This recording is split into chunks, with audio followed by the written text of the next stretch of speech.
At 3 in the morning, the sound of shattering glass echoed through my empty bakery. Someone was violently smashing the front door, trying to break in. I had no idea my own flesh and blood, my son and his entitled daughter-in-law, were the ones pulling the strings. "I am getting in there no matter what," a gritty voice shouted from the sidewalk. I simply picked up the phone, called the police, and waited in the shadows. When the flashing red and blue lights finally illuminated the street, what the officers discovered made their faces turn completely pale. My name is Lorraine. I am 58 years old, and for decades I have poured my soul into my business. Before I continue this story, let me know where you are watching from in the comments below. Hit like and subscribe if you have ever had to protect your peace from the very people you raised. It was a chilly Tuesday night in November, and I was standing in the back kitchen of my shop, Davis Soul Sweets. I always liked doing inventory late at night when the city of Atlanta finally went to sleep. The smell of cinnamon and vanilla was still lingering in the air from the morning baking shift. I was just tallying up the last invoice for our flour supplier when a loud metallic crash violently shook the front of the building. I froze. My first instinct was not panic, but pure calculation. I turned off the small desk lamp, plunging the back room into complete darkness. I crept toward the swinging doors that led to the main storefront. Through the crack, I saw a heavy-set man in a dark hoodie repeatedly swinging a steel crowbar against my front door. The heavy glass was spiderwebbing, but it was not giving way easily. He grunted and cursed, swinging again with all his might. I did not scream. I did not run out there to confront him. At 58, you learn that staying calm is your greatest weapon. I pulled my phone from my apron pocket and dialed 911. The dispatcher answered immediately. I gave her my address in a steady whisper and told her an active break-in was happening. She told me to stay hidden and that squad cars were 2 minutes away. I stood there watching this stranger try to destroy everything I had built. He was desperate, sweating, and clearly frustrated that the thick vintage glass was holding its ground. I could hear him muttering to himself that he was promised this would be an easy job. An easy job. That phrase stuck in my mind as the distant wail of police sirens began to slice through the quiet night air. Within seconds, 3 police cruisers swarmed the intersection outside my shop. The flashing lights painted the inside of my bakery in harsh strokes of red and blue. Officers jumped out with their weapons drawn, shouting commands. The man with the crowbar dropped his weapon immediately and raised his hands, dropping to his knees on the cold concrete. I finally pushed through the swinging doors and walked out into the main shop, unlocking the front door to speak with the officers.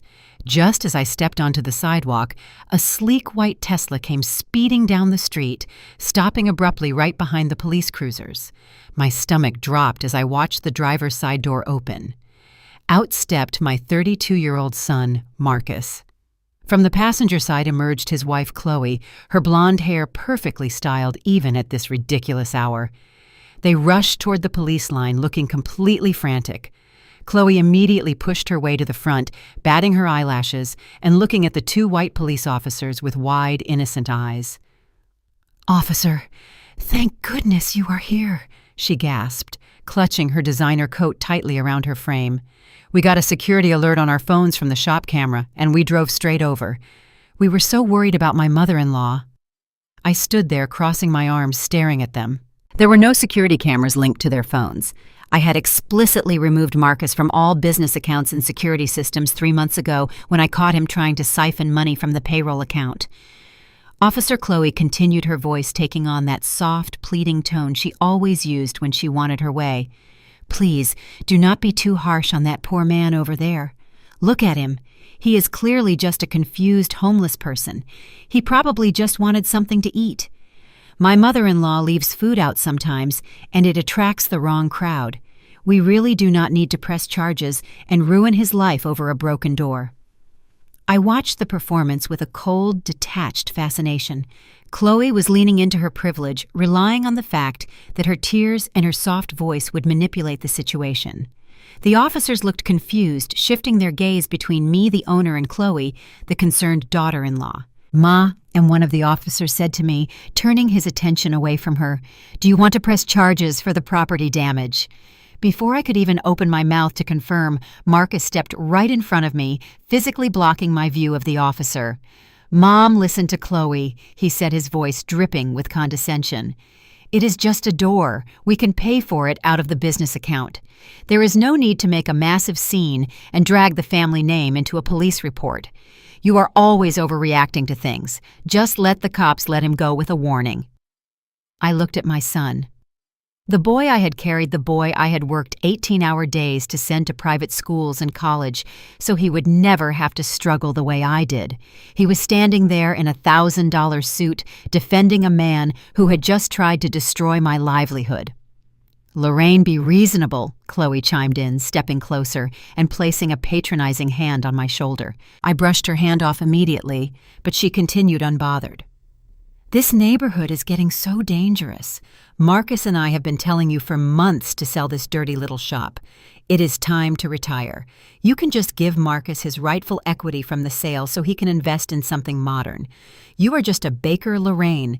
You do not understand how real estate and modern business work." I let out a low, humorless chuckle. Rightful equity. Marcus had never baked a single pie. He had never scrubbed the grease traps or stayed up until dawn trying to balance the books when sugar prices tripled. His idea of business was spending money he did not earn to impress friends he did not actually like. Chloe was no better. She was an influencer who spent her days posting aesthetic videos while living in a house I helped them put the down payment on. And now they were standing in front of my shattered door telling me my life work was a dirty little shop that needed to be liquidated to fund their lifestyle. "You two have an awful lot to say about a business you do not own," I said, my voice low and steady, carrying clearly in the crisp night air. "And it is incredibly fascinating that you got a security alert from a system you do not have access to. How exactly did you know to be here, Marcus?" Marcus shifted his weight, his eyes darting to the side for a fraction of a second. "Mom, do not start with your paranoid conspiracies," he snapped, adjusting his collar defensively. "We are trying to protect you. This is exactly why you need to step down. You are getting older, and you are not thinking straight. Let the police handle this and let us handle the business." The heavy-set man in handcuffs, who had been sitting quietly on the curb, suddenly let out a loud, barking laugh. The sound cut through the tension like a knife. Everyone turned to look at him. The police officers, who were in the middle of writing down his information, paused their pens hovering over their notepads. The man looked up, a cynical grin spreading across his face as he stared directly at my son. "Protect her," he spat out, his voice raspy and full of contempt. "Man, you owe me $5,000 for this gig." The entire street went dead silent. You could hear a pin drop. Chloe lost all her color, and Marcus took a sudden step back as if he had been physically struck. "What are you talking about?" Marcus stammered, his voice suddenly an octave higher. "I have never seen you before in my life. You are crazy." The man on the curb just shook his head and leaned forward, looking directly at the officers. "Check my phone in my left pocket," he told the cops. "I got all the text messages right there. He told me to smash the door so they could claim insurance and force the old lady out of the building. Tell your blonde wife to pay up what she promised me, or I am telling these badges every single detail of your little plan." I watched as the two officers slowly turned their heads to look at Marcus and Chloe. The blood had completely drained from both of their faces, leaving them looking like ghosts under the harsh streetlights. The officers' hands moved instinctively toward their utility belts, their expressions shifting from polite customer service to hardened suspicion. I just stood there, wrapping my cardigan tighter around my shoulders, feeling the cool autumn breeze sweep through the shattered glass of my front door. The mess was going to take hours to clean up, but watching the absolute panic wash over my son and his wife was worth every single shard of broken glass. The bright fluorescent lights of the Midtown Police Precinct buzzed overhead with a relentless humming sound that seemed to mock the quiet dignity I was trying so hard to maintain. I sat on a rigid wooden bench in the waiting area, holding my leather purse securely in my lap. The round analog clock on the pale green wall read exactly 4:15 in the morning. My beloved bakery was currently a crime scene secured by bright yellow tape, while I was stuck in this freezing cold room waiting for a tired detective to process the statement I had just given. The stale air inside the station smelled of old coffee and cheap floor wax, which was a sharp and unpleasant contrast to the warm vanilla and sweet cinnamon scents I was used to breathing every single day. I took a slow, deep breath, letting the harsh reality of the night wash over me, without ever breaking my calm composure. Across the small room, my son Marcus and his wife Chloe were pacing near the outdated vending machines. Marcus looked exactly like a cornered animal, sweating profusely through his expensive, custom-tailored suit. He kept checking his phone and running his hands nervously over his face. Every few seconds, he would look over at me with a complicated mixture of profound guilt and absolute bitter resentment. This was the very son I had raised from a baby, the boy I had sacrificed everything for, so he could have a much better life than I did.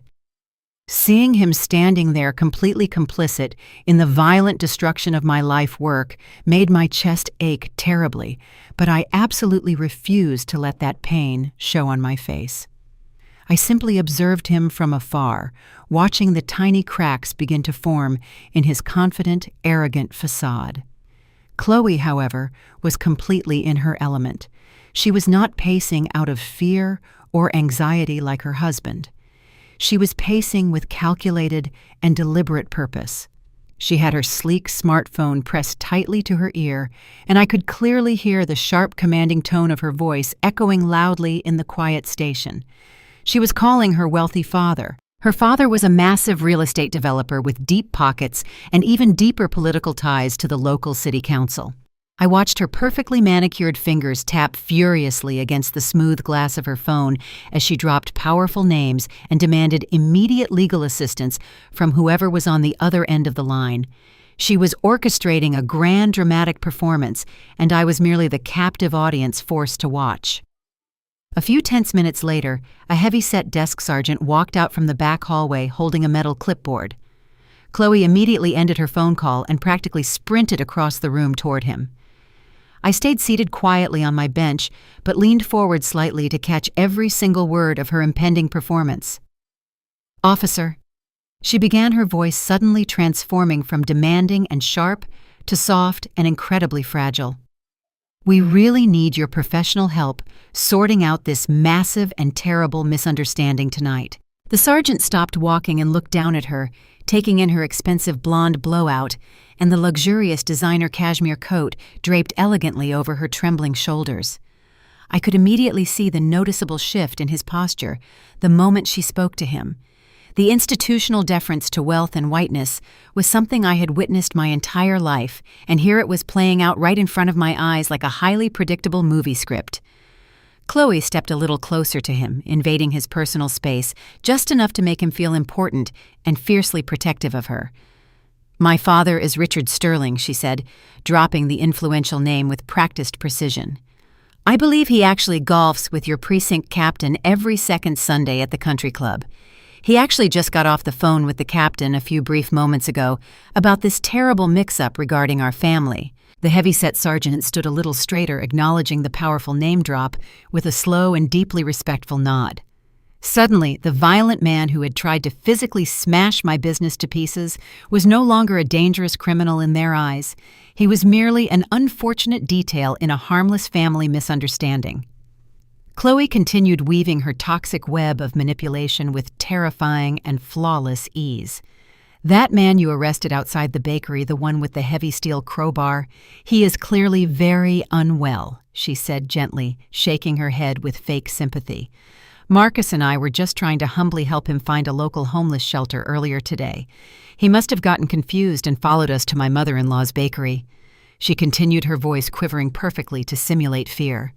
"Marcus was only trying to protect him from getting shot by the police when we arrived at the chaotic scene." My son, who had been completely silent until now, quickly nodded his head, stepping up right beside his wife to play the role of the benevolent community savior.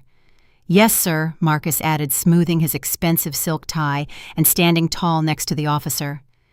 "We were strictly trying to safely de-escalate the situation before anyone got hurt. My mother simply overreacted and called the police unnecessarily, causing all this trouble." I stood up slowly from the wooden bench and walked over to the front desk, my comfortable shoes making absolutely no sound against the linoleum floor. That is a complete and utter fabrication, I said, my voice low and perfectly even. The suspect explicitly stated out on the sidewalk that my son and his wife actively hired him to destroy my property. He told your officers that he had the text messages on his phone to prove their direct involvement in this crime. The sergeant slowly looked at me, his facial expression instantly hardening and closing off. The warm politeness he had just shown Chloe vanished completely, replaced by cold suspicion. Before the sergeant could even respond to my factual statement, Chloe unleashed her ultimate defensive weapon. The tears came fast and heavy, pouring down her perfectly made-up face. She covered her eyes with her hands, letting out a loud, tragic sob that echoed painfully through the small waiting room. 2 other police officers stepped out from the back hallway, drawn immediately by the sound of a young, wealthy white woman in deep emotional distress.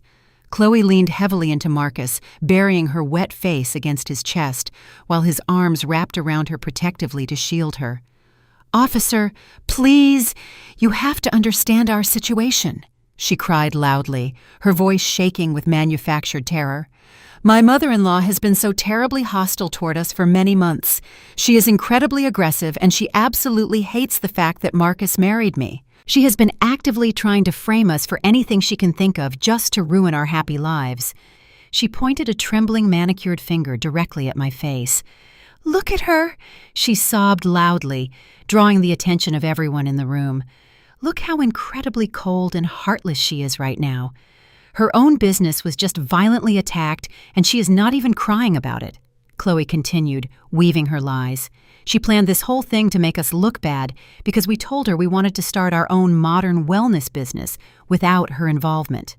The 3 police officers turned their collective gaze toward me, their faces tight with harsh judgment and preconceived bias. I did not cry. I did not raise my voice or wave my hands wildly in the air. I did not give them the angry black woman reaction they were so desperately waiting for to justify completely ignoring my rights as a victim. I simply stood my ground with my chin held high and my hands resting calmly at my sides. "Mom," one of the new officers said, taking a deliberate step toward me with his hand resting casually near his heavy utility belt. "You need to calm down and lower your voice right now before we have a problem." I had not raised my voice a single decibel, but in their deeply biased eyes, my mere presence and my quiet demand for equal justice was magically perceived as an inherent physical threat to their authority. I looked him dead in the eye and remained completely silent, refusing to take the bait. The desk sergeant cleared his throat loudly and looked back at Chloe and Marcus. "We have thoroughly reviewed the suspect's mobile phone," he finally said, speaking directly to them while completely ignoring me. "The text messages he mentioned to the arresting officers are unfortunately from an untraceable burner number. There is absolutely no concrete evidence tying that specific phone number to either of you tonight. Because of the absolute lack of definitive proof and the suspect's extensive history of substance abuse, we are treating his wild claims as highly unreliable. He is currently being processed for simple vandalism, but the captain has officially authorized your immediate release without any charges." Marcus let out a loud, dramatic breath of relief, a smug, arrogant smile instantly replacing his anxious frown. He pulled Chloe closer, kissing the top of her blonde head affectionately. "Thank you so much, officers," Marcus said, looking over at me with absolute triumphant victory shining brilliantly in his eyes. "We really appreciate you seeing the actual truth and not letting someone bitterly weaponize the legal system against us." Chloe wiped her eyes, pulling a soft silk tissue from her coat pocket.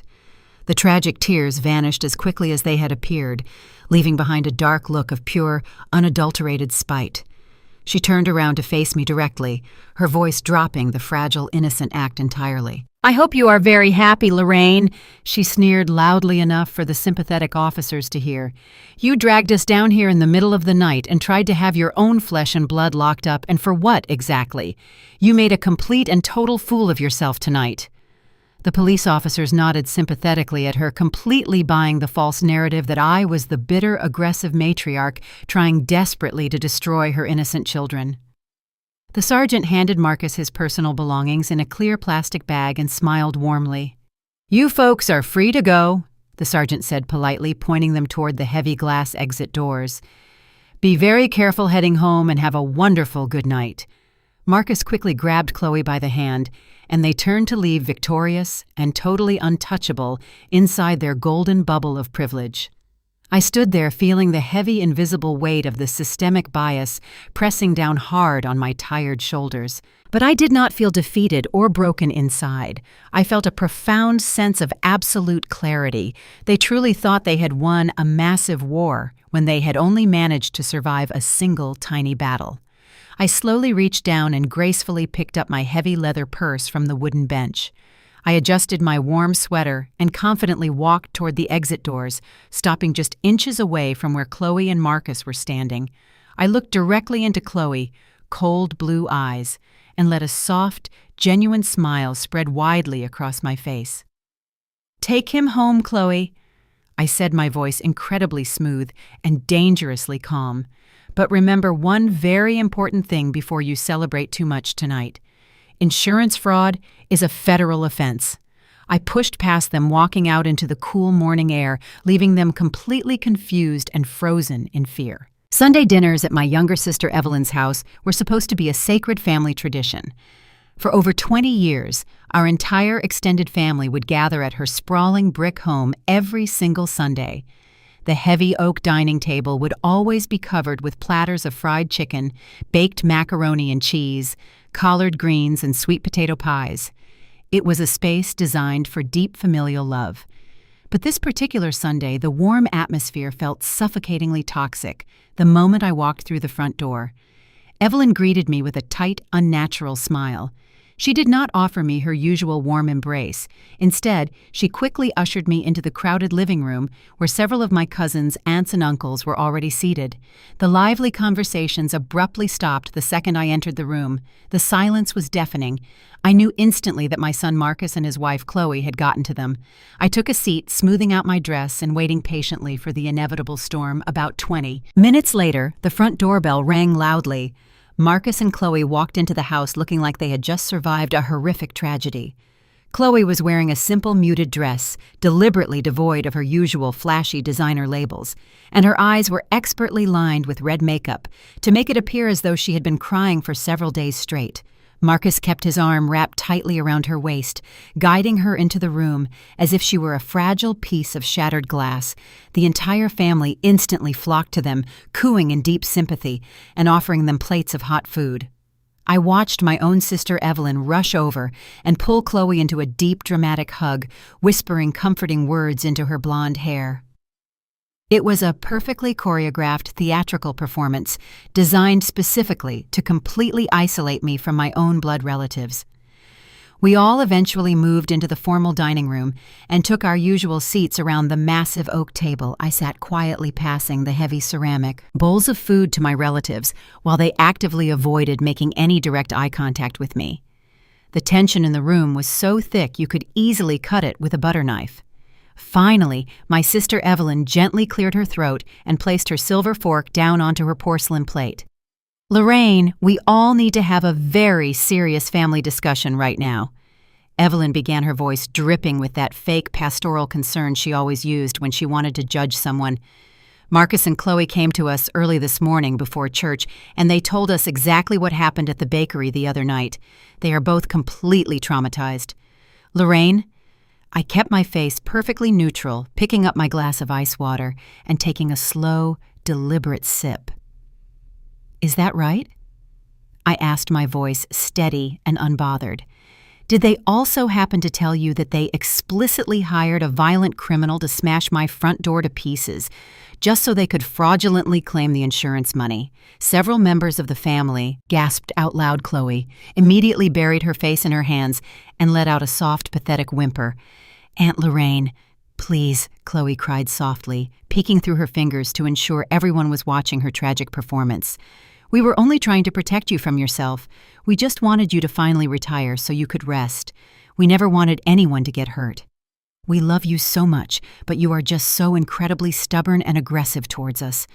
My older cousin David, who had not worked a steady job in over 15 years, leaned across the table and pointed a greasy chicken wing directly at my face. "You need to listen to these kids," Lorraine, David said loudly, his voice full of unearned authority. "You are 58 years old now. That bakery is running you completely ragged. You have absolutely no business being down there in that dangerous neighborhood all by yourself at 3 in the morning. You should retire gracefully and give the kids the spot. Marcus has a college degree in business, knows exactly how to take that dirty little shop and turn it into something modern and profitable for the entire family. You are being completely selfish by holding on to that old building. I looked around the large dining table, making deliberate eye contact with every single family member who was currently nodding in full agreement with David. These were the exact same relatives who constantly begged me for free catering for their weddings, birthdays, and church events for the past 3 decades. These were the exact same people who regularly borrowed money from me to pay their overdue light bills and never once paid me back. And now they were sitting here eating the very food I had helped pay for, arrogantly demanding that I hand over my entire life savings and my multi-million-dollar business to a spoiled, entitled boy and his racist, manipulative wife. Marcus suddenly sat up perfectly straight, puffing out his chest with absolute pride. He reached into the inner pocket of his expensive suit jacket and pulled out a thick stack of legal documents bound by a black paper clip. He confidently tossed the heavy stack of papers right onto the center of the dining table, narrowly missing a large bowl of steaming hot mashed potatoes. "Actually, David," Marcus said, his voice echoing loudly with extreme arrogance, "I have already taken the necessary steps to secure the future of this family, regardless of whether my mother wants to cooperate with us or not. I saw the writing on the wall months ago, so last week I officially filed the paperwork and legally trademarked the name Lorraine's Bakery and all of the associated family recipes under my brand new company, which is called Marcus Davis Enterprises, LLC. My sister Evelyn let out a loud, dramatic gasp of admiration, clasping her hands together as if Marcus had just cured a major global disease. "Oh, Marcus, that is so incredibly smart of you," Evelyn praised him, beaming with absolute pride.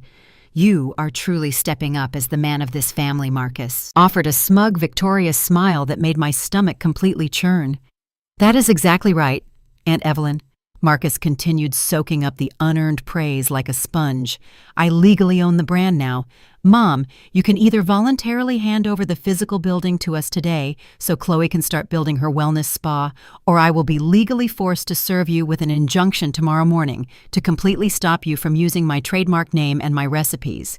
You literally cannot bake another pie or sell another cake without my direct legal permission. It is completely over, Mom. Just give it up and walk away quietly before you embarrass yourself any further." The entire crowded dining room fell completely and utterly silent once again. Every single pair of eyes aggressively locked onto me, eagerly waiting for me to completely break down. They wanted me to scream and cry. They desperately wanted the angry black woman reaction so they could comfortably justify their cruel betrayal. But I absolutely refused to give them that twisted satisfaction. I did not yell. I did not shed a single tear. I calmly reached into my designer leather handbag and gracefully pulled out a crisp manila envelope. I opened the flap and completely ignored the tense stares from my relatives. I pulled out a single sheet of heavy legal paper bearing the official gold seal of the State Commercial Registry. I gently placed the document onto the table and slowly slid it right across the white tablecloth, carefully navigating past the warm mashed potatoes and the gravy boat until it stopped directly in front of my son's plate. Marcus looked down at the paper, his smug smile faltering just a tiny bit. "What is this?" he asked defensively. I picked up my sweet iced tea, taking another very slow, refreshing sip, before finally looking him dead in his eyes.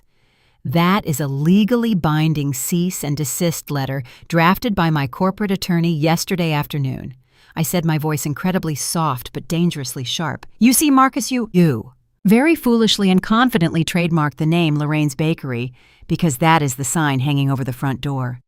But if you had ever bothered to actually read the business licenses I have had displayed inside the shop for the past 20 years, you would know something very important. My legal corporate entity, the one that actually owns the building, the banking accounts, and every single recipe in that kitchen is registered as Davis Enterprise Holdings. You just wasted thousands of hard-earned dollars trademarking a completely useless nickname that has zero legal standing. In fact, by attempting to steal my intellectual property under your new limited liability company, you just successfully sued yourself, you idiot. It had been exactly 4 days since the incredibly disastrous Sunday dinner at my sister Evelyn's house, and I was finally back in my own safe sanctuary. The soft morning sunlight was just beginning to filter through the newly repaired front glass door of my bakery, casting a warm, golden glow across the polished wooden floorboards. I was standing behind the front counter, carefully arranging a fresh batch of my signature sweet potato pies and humming softly to an old gospel tune playing quietly on the small radio in the corner. I felt completely at peace, because I knew exactly who I was and what I possessed. Suddenly, the cheerful little bell hanging above the front door jingled loudly, shattering the quiet tranquility of the morning. I looked up and saw my son Marcus pushing the door open with a sharp, aggressive shove. But he was not alone this time. Right behind him walked his wife Chloe, looking like she had just stepped off a high-fashion runway in a pristine white designer pantsuit. And behind her was an entire production crew. There was a tall, skinny man carrying a massive professional camera on his shoulder, another person holding a bright circular ring light, and a young woman frantically tapping on a digital tablet. They all marched right into my quiet bakery, as if they completely owned the place, tracking dirt onto my freshly mopped floors. Chloe immediately stepped into the center of the room and enthusiastically waved her hands at the camera lens. "Hey everyone, it is your girl Chloe," she announced loudly, her voice echoing off the high tin ceilings. "I am coming to you live this beautiful morning from the exact future home of the brand new Serenity Wellness Spa, right here in the heart of Atlanta. We are so incredibly excited to finally share this massive journey with all of our amazing followers today." I stood perfectly still behind the pastry counter, slowly wiping my hands on a clean white towel. I watched her parade around my beloved shop, pointing her perfectly manicured fingers at my vintage display cases and my classic seating area with a look of absolute disgust on her face. As you guys can clearly see, this physical space is currently trapped in the dark ages. Chloe continued speaking directly to her live audience, while completely ignoring my physical presence in the room. It is currently a greasy, heavy-calorie food trap that does absolutely nothing to elevate the health or the wellness of this urban community. But Marcus and I are absolutely committed to bringing modern luxury clean eating and holistic healing to this severely underprivileged neighborhood. We are literally rescuing this space and upgrading the entire ghetto starting today. The sheer audacity of her words hung in the air like a foul odor. She was standing inside a deeply respected community institution that had fed thousands of local families over the decades, and she was proudly calling it a greasy food trap to her thousands of shallow internet followers. This was the ultimate white savior complex on full public display. Marcus, who was standing off to the side, puffed out his chest and walked directly toward my counter. He did not look me in the eye at first. Instead, he reached inside his sleek leather briefcase and pulled out a thick stack of official-looking legal documents bound by a heavy blue clip. He slammed the papers down onto the glass counter right next to my freshly baked pies. The loud smack made the camera crew quickly pivot to capture the highly dramatic moment. "We are officially taking over." Mom Marcus declared, his voice loud enough to make absolutely sure the rolling camera picked up every single syllable. "You refused to voluntarily hand over the building to us on Sunday, so we went completely over your head and handled this the real corporate way." I did not flinch. I did not raise my voice or show any outward sign of the deep disappointment washing over me. I simply looked down at the thick stack of papers resting on my counter. "What exactly is this, Marcus?" I asked, my voice perfectly calm and low. "This is a legally binding 30-day eviction notice," Marcus said, a smug and arrogant smirk spreading widely across his face. "But honestly, since we are family, we are going to give you exactly 2 hours to pack up your personal belongings and completely vacate these premises." Chloe trotted over and stood right next to him, placing her hand gently on his arm and looking at the camera with a perfectly manufactured expression of deep pity. "We really tried to do this the nice way, guys," Chloe told her audience, her voice dripping with fake sympathy. "We begged my mother-in-law to simply retire and enjoy her golden years in peace. But she is just so aggressively stubborn, and she completely refuses to embrace progress or the future. So my brilliant husband Marcus took the initiative and actively sought out the commercial management company that actually controls this entire block." Marcus nodded proudly, tapping his index finger aggressively against the blue cover of the legal documents. "That is exactly right, Mom," he said, leaning over the counter trying to physically intimidate me. I did some serious digging, and I successfully tracked down the leasing agents. We just signed a massive 10-year commercial lease agreement with Apex Management yesterday afternoon. We paid them a massive premium to instantly terminate your outdated month-to-month lease and secure this prime location for our new luxury spa. You no longer have any legal right to be inside this building. It officially belongs to us now. I stared at him, letting his extremely confident and utterly foolish words hang in the silent air for several long moments.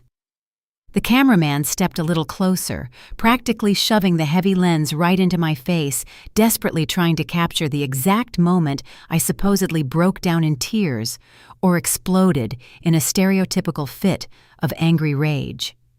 They wanted a viral moment for their social media channels. They wanted the world to see the defeated, bitter older black woman being forcefully pushed out by the young, wealthy, progressive white savior and her highly educated, cooperative husband. But I absolutely refused to perform for their circus. I knew something they completely failed to understand because their blinding arrogance had actively prevented them from doing any real fundamental research. They were relying entirely on the surface-level information they had briefly skimmed online. "You are doing yourselves a massive favor, Lorraine," Chloe chimed in, stepping away from the camera and leaning closer to me. "You have been slaving away in this hot, dirty kitchen for decades, making pennies while destroying the health of the community. We are graciously freeing you from this terrible burden. You can finally go home and just rest. And you should honestly be incredibly grateful that Marcus was smart enough to negotiate with Apex Management before they simply kicked you out on the street with absolutely nothing. We actually saved you from a massive public embarrassment." I looked at Chloe, taking in her ridiculous outfit and her entirely fabricated sense of moral superiority. Then I looked at Marcus, the boy who had once held my hand while we walked to the park, now aggressively trying to steal my entire livelihood right in front of a rolling camera. The betrayal stung deeply, but the pure strategic advantage I currently held over them was far sweeter. I did not argue with them. I did not yell about the decades of blood, sweat, and tears I had poured into these four walls. I did not scream about how disrespectful and cruel they were being. I simply turned my back to the camera and walked slowly over to the small storage closet in the corner of the room. I reached up and pulled down a single medium-sized cardboard box. I walked calmly back to the counter and began placing a few small personal items into the box. I packed my favorite ceramic coffee mug, the small framed photograph of my late husband that sat near the register, and my personal set of measuring spoons. Marcus and Chloe exchanged a very confused look. They had clearly expected a massive screaming match. They had fully prepared themselves for a long, drawn-out legal fight right here in the middle of the bakery. My absolute silence was completely unnerving them. "Are you seriously just giving up that easily?" Marcus asked, his voice suddenly losing a tiny fraction of its previous booming confidence. "You are not going to fight us on this." I carefully folded my apron and placed it gently on top of the items in the cardboard box. I picked up the box, resting it comfortably against my hip, and walked around the long glass counter until I was standing directly in front of my son and his wife. The camera lens was still pointed right at my face, but I completely ignored it. I looked directly into Marcus' wide, uncertain eyes and gave him a very small, tight smile. "You bought the new 10-year commercial lease directly from Apex Management?" I asked, my voice smooth and totally unbothered. "Yes, we absolutely did," Marcus shot back, puffing his chest out again, trying to regain his dominant posture. We paid them $50,000 up front to completely secure the exclusive rights to this entire commercial space. The ink is totally dry, Mom. You are legally completely out of here. I nodded slowly, adjusting the cardboard box in my arms. Interesting, I said softly, simply letting the word float through the air. Very interesting indeed. I did not say another word to either of them. I did not look at the camera or acknowledge the production crew standing awkwardly in the middle of my shop. I just confidently walked right past all of them, pushing open the front door and stepping out into the bright morning sunlight. As the heavy glass door slowly swung shut behind me, I could clearly hear Chloe squealing with absolute delight inside the bakery, loudly celebrating her massive fake victory with her followers. She truly believed she had just won the ultimate prize. She thought she had completely conquered me and stolen my legacy. But as I walked calmly toward my parked car, a genuine smile finally broke across my face. What my incredibly foolish son and his arrogant wife did not realize was that Apex Management was simply a lower-level subsidiary company. And the parent corporation that actually owned Apex Management and every single commercial building on this entire city block was none other than Davis Enterprise Holdings, my company. They had just paid $50,000 directly into my corporate bank account to rent my own building from me. I placed my small box into the passenger seat of my car and started the engine, feeling an overwhelming sense of profound peace. They wanted to play a high-stakes game of real estate and power, but they had absolutely no idea they were sitting at my table playing with my deck of cards. The real lesson was just beginning. I pulled my car slowly away from the curb, taking one last lingering look at the front of my bakery through the rearview mirror. I could actually see the bright artificial glare of their production ring light shining through the front windows. They were probably inside right now, tearing down my vintage menus and eagerly measuring the walls for their ridiculous wellness spa decorations. They were planning to completely erase my history and replace it with their sterile, overpriced aesthetic. But I felt absolutely no panic or fear regarding the future of my beloved business. The sheer absolute comedy of their profound ignorance was keeping me incredibly warm and deeply satisfied. I drove quietly through the familiar, bustling streets of Atlanta, reflecting on the exact sequence of events that had led my own family to this incredibly toxic point. Marcus had always possessed a deeply flawed sense of entitlement, but Mary and Chloe had severely amplified his absolute worst character traits. She had expertly taught him how to constantly weaponize his own perceived grievances, and how to view his own mother not as a human being, but simply as an obstacle standing directly in the way of his unearned success. They both firmly believed that because I chose to work with my hands and bake food for my local community, that I was somehow simple-minded, uneducated, and completely ignorant of how the real corporate world operated. They had aggressively assumed that my quiet, humble demeanor was a clear sign of weakness. They had aggressively assumed that I was completely vulnerable and totally unprotected. But true power rarely needs to shout, and true wealth rarely needs to show off in front of a camera crew. As I stopped at a red light, I picked up my phone and sent a very brief text message to my lead corporate attorney. The message simply told him to immediately process the massive $50,000 deposit from Marcus Davis Enterprises, LLC, and to prepare the official ownership disclosure documents for the upcoming month. I wanted to make absolutely sure that the legal trap they had just eagerly walked right into was completely sealed shut behind them. When the traffic light finally turned green, I pressed my foot gently onto the accelerator, driving away from the neighborhood and heading straight toward my sprawling private estate in the quiet, upscale suburbs. The morning had started with a hostile invasion, but it was ending with a brilliant masterstroke of ultimate justice. I was going to let Chloe and Marcus enjoy their completely fake victory for just a little while longer. I was going to let them spend thousands of their own dollars heavily renovating a commercial space they had absolutely no legal right to alter. I was going to let them publicly brag to their thousands of internet followers about their massive business success, because the higher they confidently climbed up their fragile ladder of absolute lies, the much harder and faster they were eventually going to fall. And when that glorious, inevitable moment finally arrived, I would be sitting perfectly comfortably in my own chair, watching the entire arrogant facade crumble entirely to the ground. The fake eviction was complete, but the real true reckoning was still waiting just around the corner, patiently biding its time. The grand opening of the Serenity Wellness Spa was officially scheduled for a bright Saturday morning in late January. 2 months had passed since the morning I calmly walked out of my own bakery carrying nothing but a small cardboard box. In that incredibly short amount of time, my son Marcus and his wife Chloe had burned through thousands of dollars, desperately trying to completely erase my legacy. They had hired expensive contractors to rip out my beautiful vintage display cases and my classic wooden counters. They had painted over the warm, inviting colors of my shop with sterile, clinical shades of white and gray. They had spared absolutely no expense trying to prove to the world that they were highly successful business owners. I decided to park my car right across the street, sitting quietly in the driver's seat with a hot cup of coffee just to watch the massive circus unfold. The sidewalk in front of my building was completely swarmed with local social media influencers wearing expensive yoga pants and oversized sunglasses.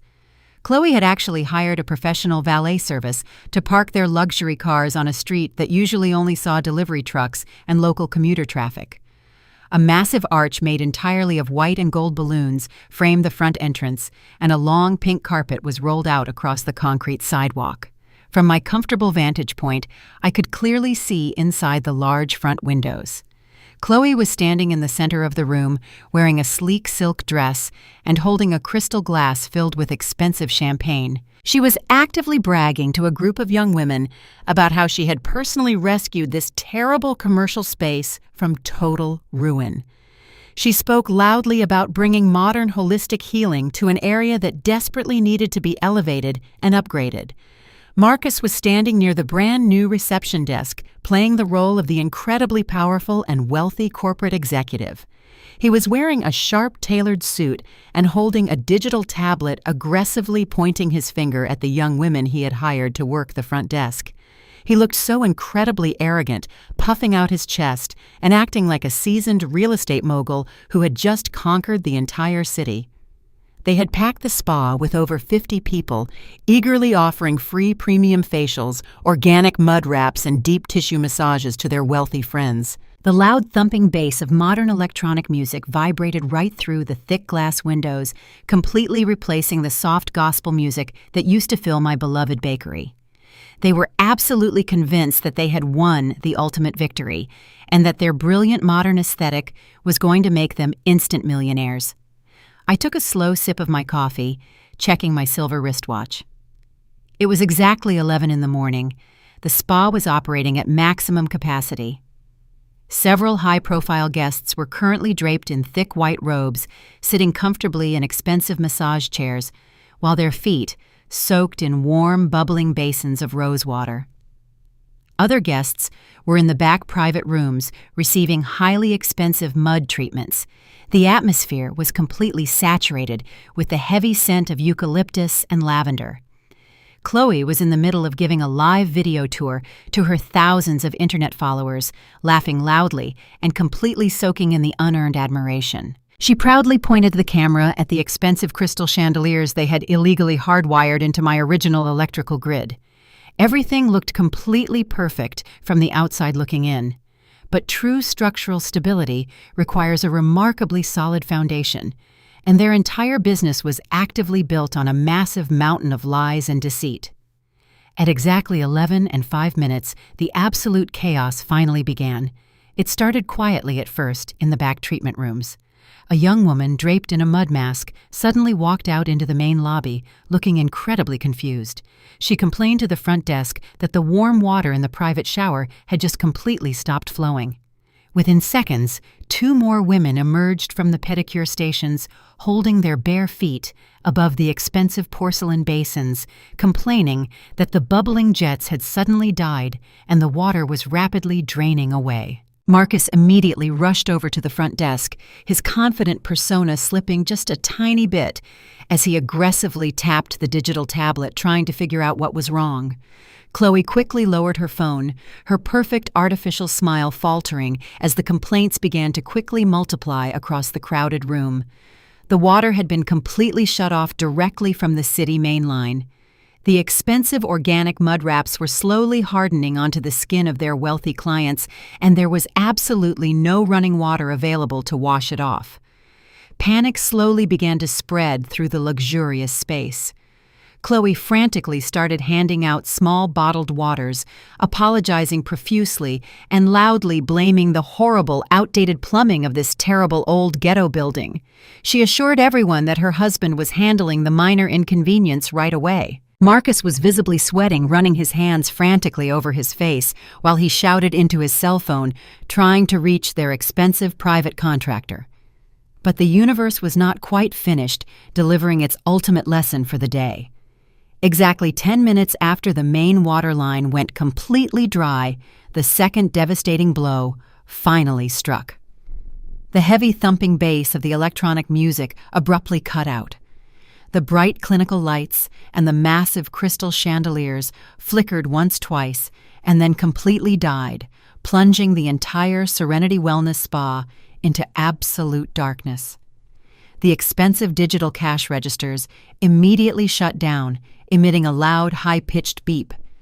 The climate control system stopped blowing warm air, allowing the bitter January chill to quickly seep through the large front windows. The entire grand opening was completely paralyzed in a matter of seconds. The crowded room erupted into loud, angry voices. Wealthy clients who were covered in hardening mud and sticky massage oils were stumbling blindly through the dark lobby, tripping over expensive decorative statues and demanding immediate refunds. Chloe was practically screaming in the center of the dark room, her voice completely devoid of its usual soft, manipulative tone. Marcus was aggressively kicking the side of the wooden reception desk, cursing loudly at the young receptionists who were trying their best to calm the angry mob of half-naked influencers. I sat quietly in my warm car across the street, watching the absolute destruction of their unearned empire with a feeling of deep, profound satisfaction. They had tried to illegally completely bypass my authority, but they had foolishly forgotten that the person who truly owns the building ultimately controls the power. As the angry clients began forcefully pushing their way out the front door, wrapping themselves tightly in their white robes and running toward the valet stand, a small white city vehicle slowly pulled up and parked right in front of the pink carpet. A tall older gentleman wearing a bright yellow safety vest and carrying a metal clipboard stepped out of the vehicle. He confidently walked past the angry, fleeing clients and stepped directly into the dark, chaotic spa. Even from across the street, I could clearly see the bright official seal of the city building inspector printed squarely on the back of his jacket. Marcus immediately rushed toward the inspector, his face completely red with intense anger. Marcus started shouting loudly, waving his hands wildly in the air, and demanding that the city immediately turn his power and water back on. He aggressively claimed that his business was losing thousands of dollars every single minute, and that he was going to sue the entire city council for this massive disruption. The building inspector simply stood there, completely unbothered by the dramatic tantrum of a spoiled child. He waited patiently for Marcus to finally stop screaming before he calmly looked down at his metal clipboard. He pulled out a bright red piece of heavy paper and handed it directly to my son. Chloe pushed her way through the dark, crowded room and snatched the red paper out of her husband's hand. "What is the meaning of this?" Chloe demanded loudly, pointing her perfectly manicured finger directly at the older inspector. "You have completely ruined my massive grand opening today. Do you have any idea who my father is? I will personally make sure you lose your pathetic city job by the end of the week." The inspector adjusted his glasses completely, ignoring her toxic wealthy privilege. "Ma'am, your lease for this commercial property is completely and entirely invalid," he said, his voice loud and incredibly clear, echoing perfectly out onto the sidewalk where I could easily hear it. The primary owner of this commercial building just legally canceled all of the utility services attached to this exact address early this morning. Chloe looked at him like he was speaking a completely foreign language. "That is entirely impossible," she shrieked, her voice breaking wildly. We just signed a 10-year commercial lease with Apex Management 2 months ago. We paid them $50,000 in cash. We are the legal tenants of this building." The inspector shook his head slowly, pointing his pen directly at the shattered front door frame that they had hastily and illegally repaired 2 months ago. The primary owner of Davis Enterprise Holdings officially reported massive illegal structural changes to this specific property, he explained calmly. "When you severely damage the historical front entrance during that late-night break-in and then subsequently gutted the original plumbing to install these commercial spa tubs without pulling the proper city permits, you completely violated the fundamental terms of the Master Building Code. Apex Management is only a subsidiary leasing agent.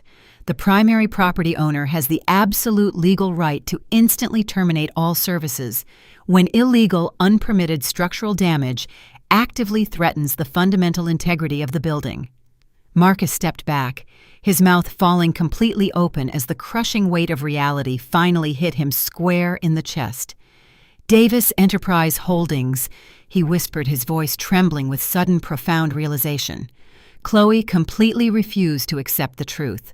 Her face twisted into a mask of pure aggressive rage. "I do not care about some stupid subsidiary holding company," she screamed, stomping her foot furiously on the dark floorboards. "I demand to speak to the actual owner of this building right this very second. You go and tell them to come down here and fix this massive mess immediately." The inspector just stared at her, writing a quick note on his clipboard. "You can talk to them yourself," he said, walking back out the door. "The real owner is sitting right across the street." The drive from the completely ruined grand opening of the spa to the downtown corporate offices of Apex Management took exactly 45 minutes. I knew this for an absolute fact because I was tracking my son's vehicle location the entire time. I had left the chaotic scene in front of my building long before Marcus and Chloe could even begin to process the massive humiliation they had just suffered in front of all their wealthy friends. I drove my car directly to the towering glass and steel skyscraper in the center of the financial district where the corporate headquarters of Davis Enterprise Holdings was located. Apex Management was simply a small department operating on the 14th floor, but my actual executive office was located on the top floor of the building overlooking the entire city of Atlanta.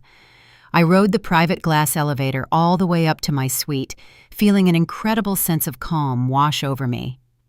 I walked past the beautiful mahogany double doors and greeted my executive assistant, Sarah, who was already expecting the chaotic arrival of my son and his wife.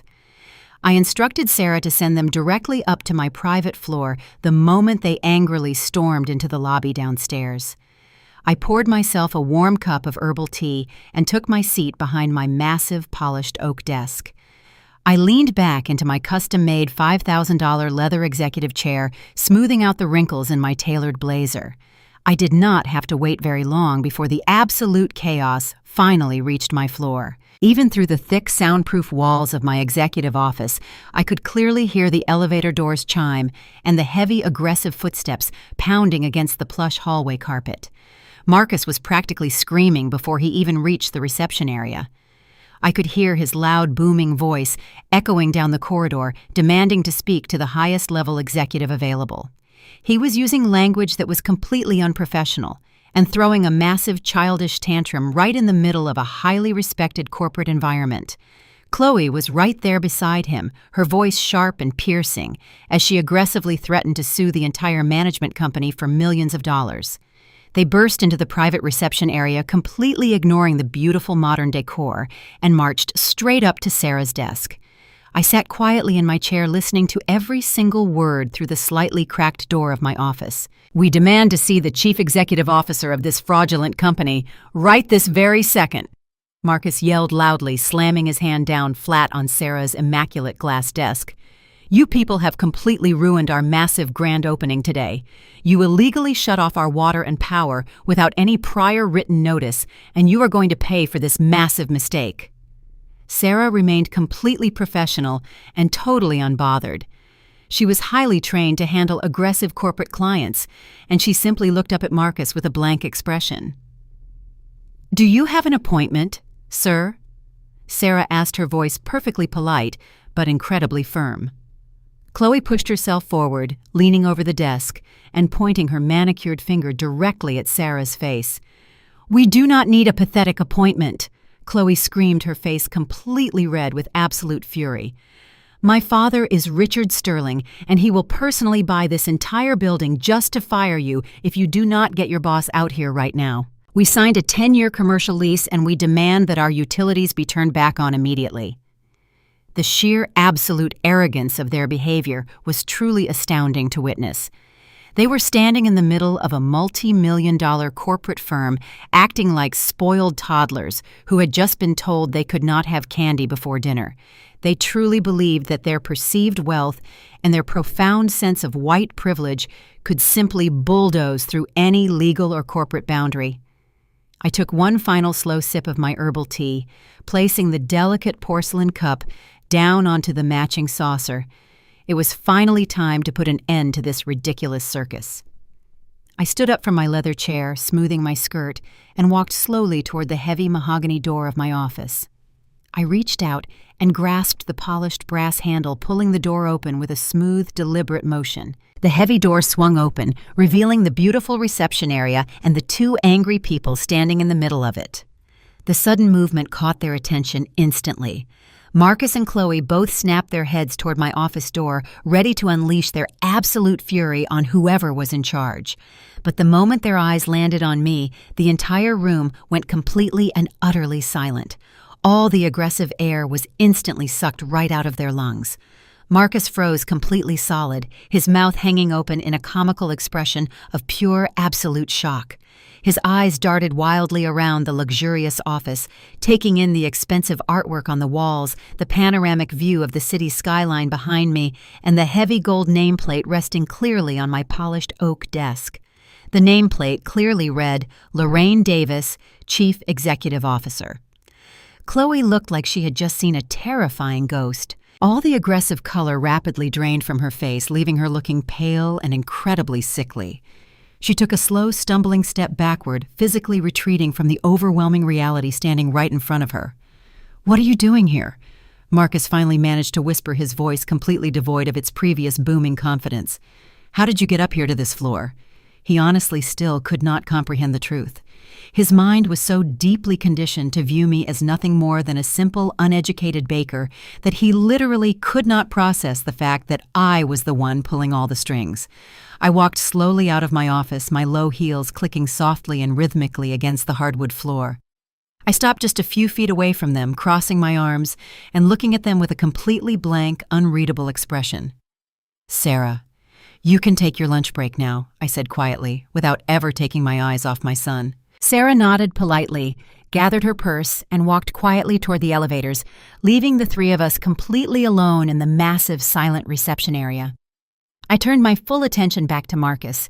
His expensive suit was wrinkled, his tie was completely crooked, and he was sweating heavily under the bright recessed lights of the ceiling. I stepped to the side and gestured gracefully toward the interior of my massive executive office. "Welcome to my building, Marcus," I said, my voice incredibly smooth and dangerously calm. "Please step inside my office so we can officially discuss the massive problem with your commercial lease."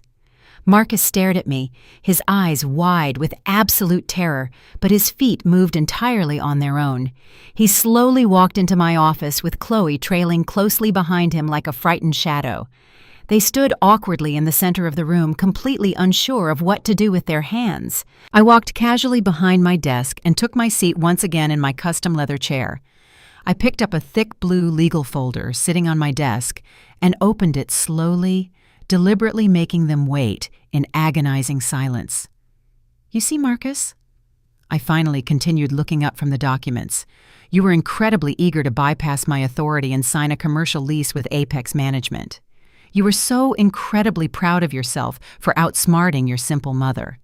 But if you had bothered to do even 5 minutes of actual corporate research, you would have easily discovered that Apex Management is a wholly owned subsidiary of Davis Enterprise Holdings. I own this entire skyscraper, I own the management company, and I own the exact building you just spent thousands of dollars illegally destroying." Marcus swallowed hard, his Adam's apple bobbing nervously in his throat. So that means he started to say, but his voice completely failed him. I nodded slowly, confirming his absolute worst nightmare. That means I am your primary commercial landlord, I stated clearly. And according to the binding premium lease agreement you so arrogantly signed 2 months ago, your monthly rent is exactly $15,000 a month. Since you decided to spend all your capital on illegal luxury renovations without my permitted consent, you have completely failed to pay your first installment.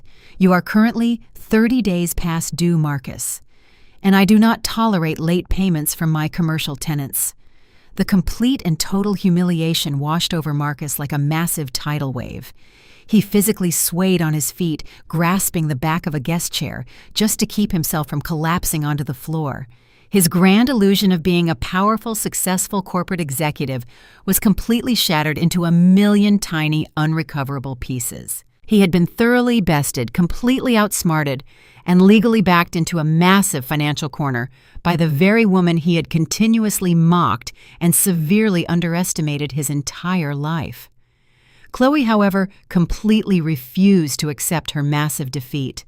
Her initial shock quickly morphed into a vicious, toxic anger. She slammed her hands down on the back of the chair, glaring at me with absolute pure hatred shining in her blue eyes. "You planned this entire thing, you malicious old woman!" Chloe screamed, her voice echoing shrilly off the glass windows. "You completely trapped us on purpose just to publicly embarrass us today." "I did not trap you, Chloe," I replied calmly, closing the blue folder and resting my hands on top of it. "You aggressively built your own massive trap, you baited it with your own blinding arrogance, and then you happily marched right inside and locked the door all by yourselves. I simply own the land the trap sits on." Marcus suddenly snapped his head up, his expression shifting from complete humiliation to a dark, desperate viciousness. The realization that he had absolutely zero financial or legal leverage over me pushed him into a highly dangerous emotional state. He was a cornered animal, and cornered animals always strike at the most vulnerable target available. "Fine," Marcus spat out his face, twisting into an ugly, hateful sneer. "You win the stupid building, Mom. You can keep your pathetic real estate and your corporate titles. But since you want to play dirty and completely ruin our lives today, you are going to pay a much higher personal price." He took a step closer to my desk, his voice dropping to a menacing, threatening whisper. "You love playing the role of the sweet, innocent grandmother, do you not, Mom? You absolutely love spending time with Maya." He was actively bringing his 5-year-old daughter, my beautiful, innocent granddaughter, into this toxic corporate war. My heart physically ached at the mere mention of her sweet name, but I absolutely refused to let him see me bleed. "You love having Maya over for the weekends," Marcus continued, his voice dripping with cruel, malicious intent. "Well, you can officially say goodbye to her forever. You will never see my daughter again. I will legally bar you from our house, and I will tell Maya that her grandmother is a cruel, evil woman who completely hates our family. You will die completely alone in this massive, empty office, and Maya will not even attend your funeral." The threat hung heavily in the cold air of the room. He was actively weaponizing his own innocent child just to inflict maximum emotional damage on me. It was the absolute lowest, most despicable tactic a parent could ever use, but it perfectly aligned with his deeply flawed character. Before I could even respond to his cruel emotional blackmail, Chloe pulled her expensive smartphone out of her designer purse. She completely ignored the fact that we were standing in a private corporate office and immediately hit the record button, aiming the camera directly at her own face. The fake tears instantly returned, flowing effortlessly down her cheeks as she completely slipped back into her highly practiced victim persona. "Hey guys," Chloe sobbed into her phone, her voice trembling with perfectly manufactured terror. "I am so incredibly sorry about the spa opening today. We just found out that my deeply aggressive landlord mother-in-law has been secretly sabotaging our entire business behind our backs. She is incredibly abusive, and she is trying to illegally steal all of our money and force us out onto the street. She is even trying to take our little daughter away from us. Please pray for our family right now. We are in so much massive danger." She ended the recording and immediately posted it directly to her millions of followers with a single tap of her finger. She looked up at me with a victorious, spiteful smirk, wiping away her fake tears. Let us see how your massive corporate company handles a massive public relations nightmare, she threatened, completely confident in her toxic internet power. Within exactly 2 minutes, my personal cell phone sitting on the edge of my desk began to vibrate violently. The heavy buzzing sound was relentless. I glanced down at the bright screen and saw hundreds of notifications instantly pouring in. Chloe's highly toxic followers had quickly found my personal business pages and my social media accounts. The messages were absolutely vile.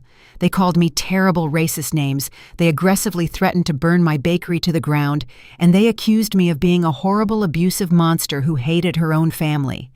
Marcus crossed his arms, looking down at the buzzing phone with absolute dark satisfaction. "You should have just retired gracefully, Mom," Marcus sneered, turning his back on me and grabbing Chloe's hand. "We will see you in court." They proudly marched out of my office feeling like they had just delivered the ultimate killing blow, leaving my phone vibrating aggressively on the desk. I sat alone in the quiet silence of my office, listening to the heavy, heavy buzzing of the hateful messages. They truly thought they had won the war by bringing public opinion and emotional blackmail into the battle. They thought I would crumble at the thought of losing my granddaughter and being publicly canceled by a mob of angry strangers on the internet. But I did not panic. I did not cry. I calmly reached out and turned my phone completely off, plunging the room back into absolute silence. I stood up from my desk and walked over to the large, beautiful painting of the Atlanta skyline hanging on the far wall of my office. I reached behind the heavy wooden frame and pressed a hidden button. The painting slowly swung open, revealing a massive steel biometric wall safe deeply embedded into the concrete structure of the building. I placed my thumb onto the glowing green scanner and typed in my highly secure 12-digit passcode. The heavy steel bolts clicked loudly and the safe door swung open. Inside, sitting right next to stacks of corporate deeds and commercial property titles, was a single thick red folder. The label heavily printed on the front of the folder simply read, "Chloe's Medical and Financial Secrets." I reached inside and carefully pulled the heavy red folder out, holding it firmly in my hands. Marcus and Chloe wanted to play a highly dangerous public game of secrets and lies. They wanted to weaponize my granddaughter and completely destroy my public reputation. But they had absolutely no idea the devastating dark history I had quietly uncovered when I hired a private investigator to look into Chloe's wealthy family 2 years ago. I closed the heavy steel safe, locking it securely, and walked back to my desk, placing the red folder right in the center of the leather blotter. I gently opened the cover, looking down at the highly explosive documents inside. The time for quiet, polite lessons was officially over. It was finally time to completely burn their fake kingdom to the ground. The intense public backlash from Chloe's toxic online video lasted for exactly 3 days. My corporate phone lines were flooded with angry messages from her easily manipulated followers, but I simply instructed my security team to block the numbers and ignore the noise. I knew from decades of professional business experience that internet outrage burns incredibly hot but fades incredibly fast. While her followers were busy typing hateful comments, Chloe and Marcus were facing a massive financial crisis. Their grand opening was a complete disaster. Their $15,000 a month lease was in default, and they had absolutely no running water or electricity.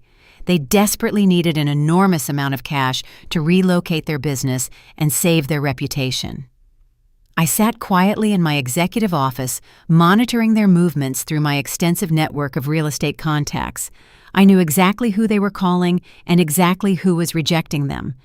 Marcus had exhausted his personal savings on renovations, and Chloe's wealthy father was refusing to answer her phone calls for a financial bailout. They were running out of options. Chloe refused to admit defeat. She truly believed that she was a brilliant modern entrepreneur who was simply being unfairly persecuted by a bitter older woman.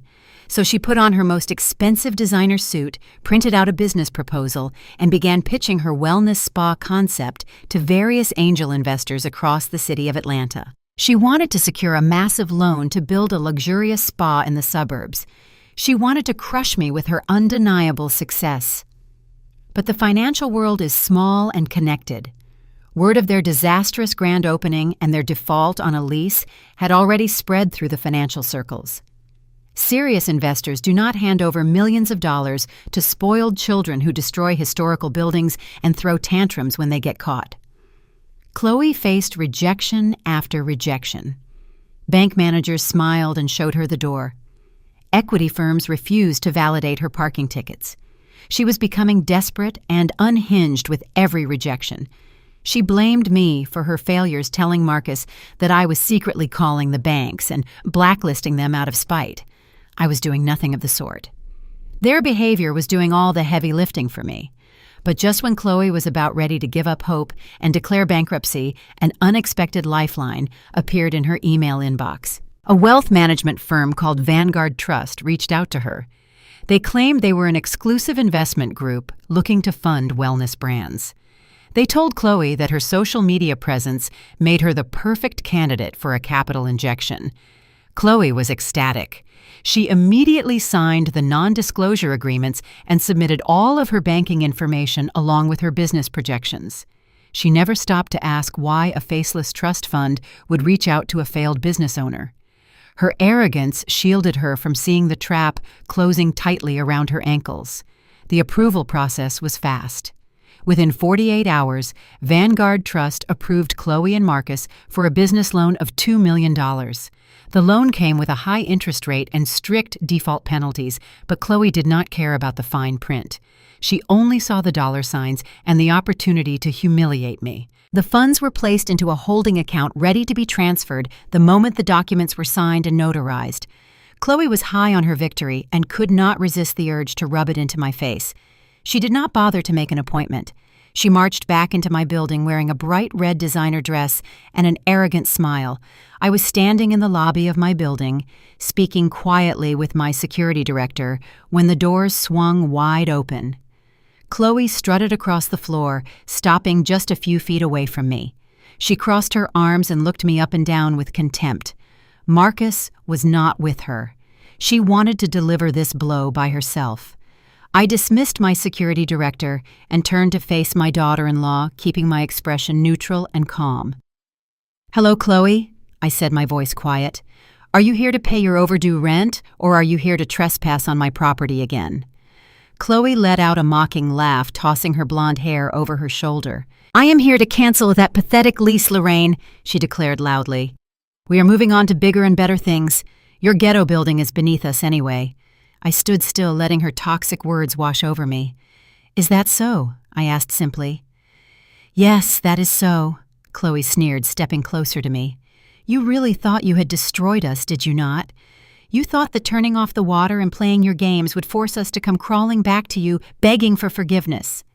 Well, you are wrong. You underestimated who I am and who my powerful connections are. We just secured a $2 million investment from an exclusive trust firm. We are going to build the luxurious and successful wellness spa this city has ever seen, and we are going to do it without you. You will never see a single dime of our success, and you will never see your granddaughter ever again." She leaned in so close I could actually smell the heavy, expensive perfume radiating off her skin. Her blue eyes were burning with absolute venom and a deeply ingrained sense of racial superiority that she could no longer bother to hide. "You really thought a simple, uneducated black baker could actually defeat me," Chloe whispered, her voice dropping to a dark, malicious hiss. "But let me teach you a very harsh lesson about how the real world actually works, Lorraine. White wealth always wins. It always has, and it always will. We do not need you, and we absolutely do not need your pathetic ghetto building. We have real millions now. Enjoy dying completely alone in your empty bakery." She turned sharply on her high heels, her red dress spinning dramatically, and strutted proudly out of the grand marble lobby. She pushed through the heavy glass doors and walked out into the bright city sunlight, completely convinced that she had just delivered the ultimate devastating defeat. I did not chase after her. I did not raise my voice or show a single ounce of anger or frustration. I simply stood in the quiet lobby and let a very slow, very genuine smile completely take over my face. I turned around and walked calmly toward the private executive elevators, pressing the button for the top floor. The private elevator smoothly carried me all the way back up to my quiet executive suite. I walked past Sarah's immaculate desk and stepped directly into my beautiful corner office. The bright afternoon sunlight was streaming through the massive floor-to-ceiling windows, illuminating the polished oak wood of my heavy desk. Sitting perfectly in the exact center of my desk was a thick, leather-bound portfolio that my lead corporate attorney had personally delivered just 10 minutes before Chloe arrived downstairs to gloat. I slowly walked around the desk and took my comfortable seat in my leather chair. I reached out and gently opened the heavy cover of the portfolio. Inside rested the absolute final legally binding copies of the massive commercial loan agreement between Chloe Davis, Marcus Davis, and Vanguard Trust. I slowly turned the crisp white pages, reading over the incredibly strict financial covenants and the absolutely crushing default penalties that my brilliant lawyers had carefully hidden deep within the complicated legal jargon. The terms dictated that if they missed even a single payment, the trust could instantly seize all of their personal assets, including their vehicles, their bank accounts, and their luxury home. And because of their blinding, arrogant desperation, they had eagerly signed every single page without ever showing it to an actual financial advisor. They truly believed they were using powerful white wealth to completely escape my firm grasp and build a massive, untouchable empire. They firmly believed they had officially won the long, bitter war. I slowly flipped to the very last page of the incredibly thick legal document, where the final authorizing signatures were located. There were Chloe's and Marcus' frantic, messy signatures completely signing their entire financial future and absolutely all their personal freedom away forever. And sitting right below their sloppy signatures, resting firmly on the heavy black approval line, was the graceful, flowing ink of the primary authorizing agent. I traced my index finger gently over the smooth black ink, completely marveling at the sheer brilliant poetry of the absolute ultimate trap. The camera would have beautifully panned down right at this exact dramatic moment to slowly reveal the highly explosive truth hidden entirely in plain sight.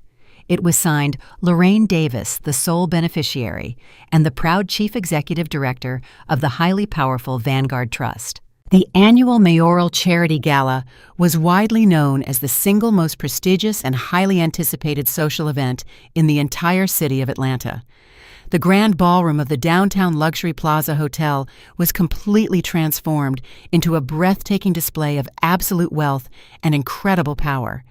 500 of the most influential political figures, wealthy business leaders, and elite socialites were currently dressed in their finest formal wear, mingling happily under the massive, sparkling crystal chandeliers.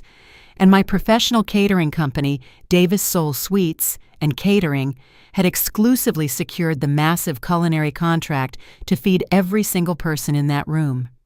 It was an incredibly lucrative deal that completely solidified my professional reputation at the absolute highest level of the local culinary industry. I was standing perfectly straight in the grand hallway just outside the massive commercial kitchen, wearing my pristine white executive chef coat and a deeply satisfied smile.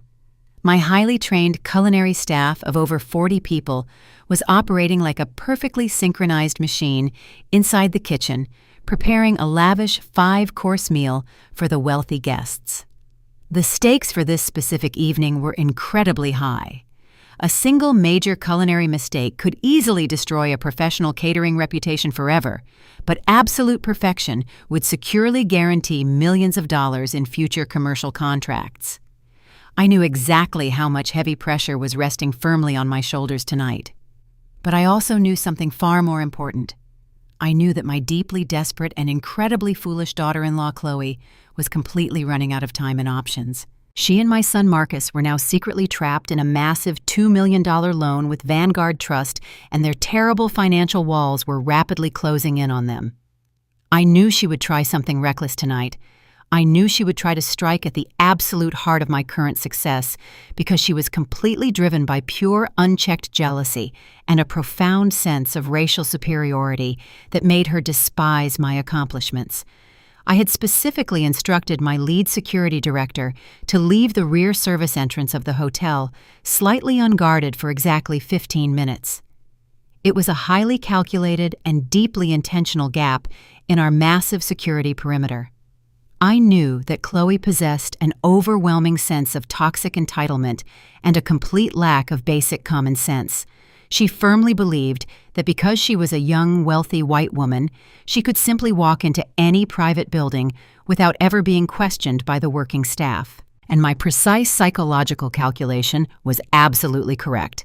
At exactly 7:30 in the evening, just 30 minutes before the main course was scheduled to be officially served, my security director gently tapped my shoulder. He handed me a small digital tablet displaying the live video feed from the exterior security cameras.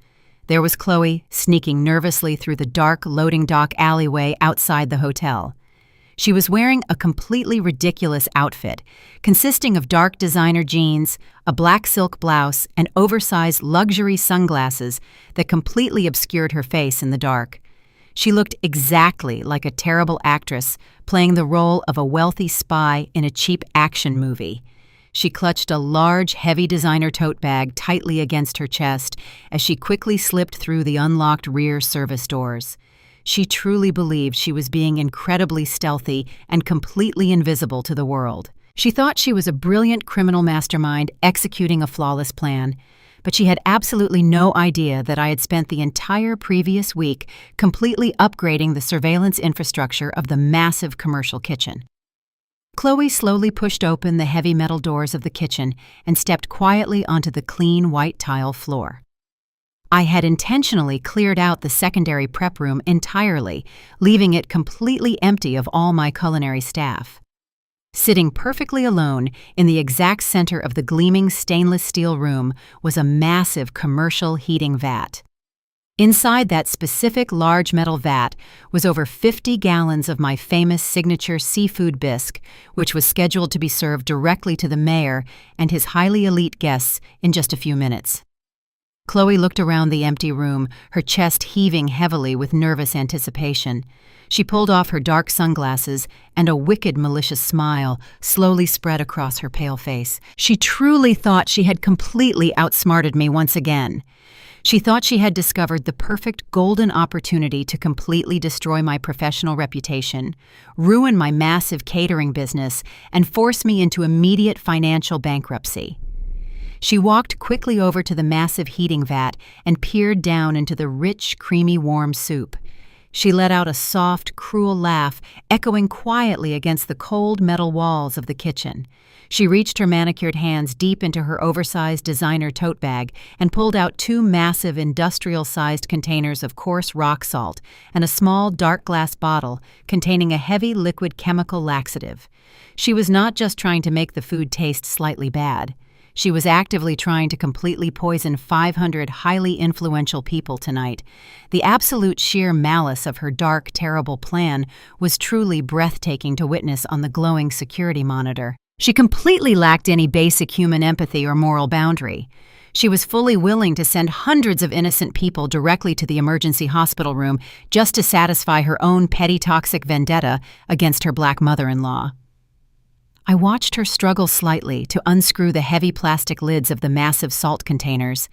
She was muttering angrily to herself, completely consumed by her own dark, blinding hatred.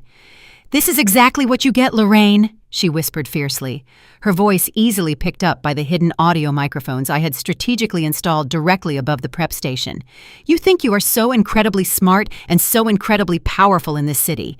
Let us see how powerful your pathetic little catering company is when the mayor and the entire city council are violently vomiting all over their expensive luxury tuxedos.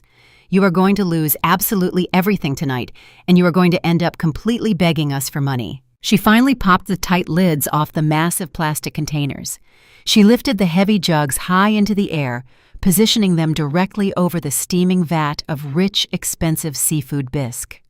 She did not hesitate for even a single second as she joyfully executed her incredibly cruel and fully calculated revenge against my completely innocent catering company, which had absolutely never done anything wrong to her or her foolish husband throughout their entire deeply ungrateful and profoundly toxic marriage together in this beautiful city. She aggressively tilted the containers forward, pouring massive, heavy streams of thick white rock salt and the dark liquid chemical laxative directly into the warm soup, She stood there smiling viciously as the toxic mixture completely dissolved into the expensive broth, ruining the entire batch of food completely and permanently. She violently tossed the empty plastic jugs onto the cold tile floor, completely satisfied with her horrific, massive crime against my business. She dusted her perfectly manicured hands on her expensive dark silk blouse and took a very long, deep, victorious breath. She truly believed she had just won the ultimate invisible victory against me today. She thought she had completely secured my massive financial downfall. But the absolute truth was about to hit her much harder than a massive speeding freight train. As Chloe turned around to quickly make her stealthy escape back out the rear service doors, the total darkness of the empty prep kitchen was violently shattered. The main overhead fluorescent lights snapped on with a loud buzzing sound, instantly flooding the entire room with blinding, intense white light.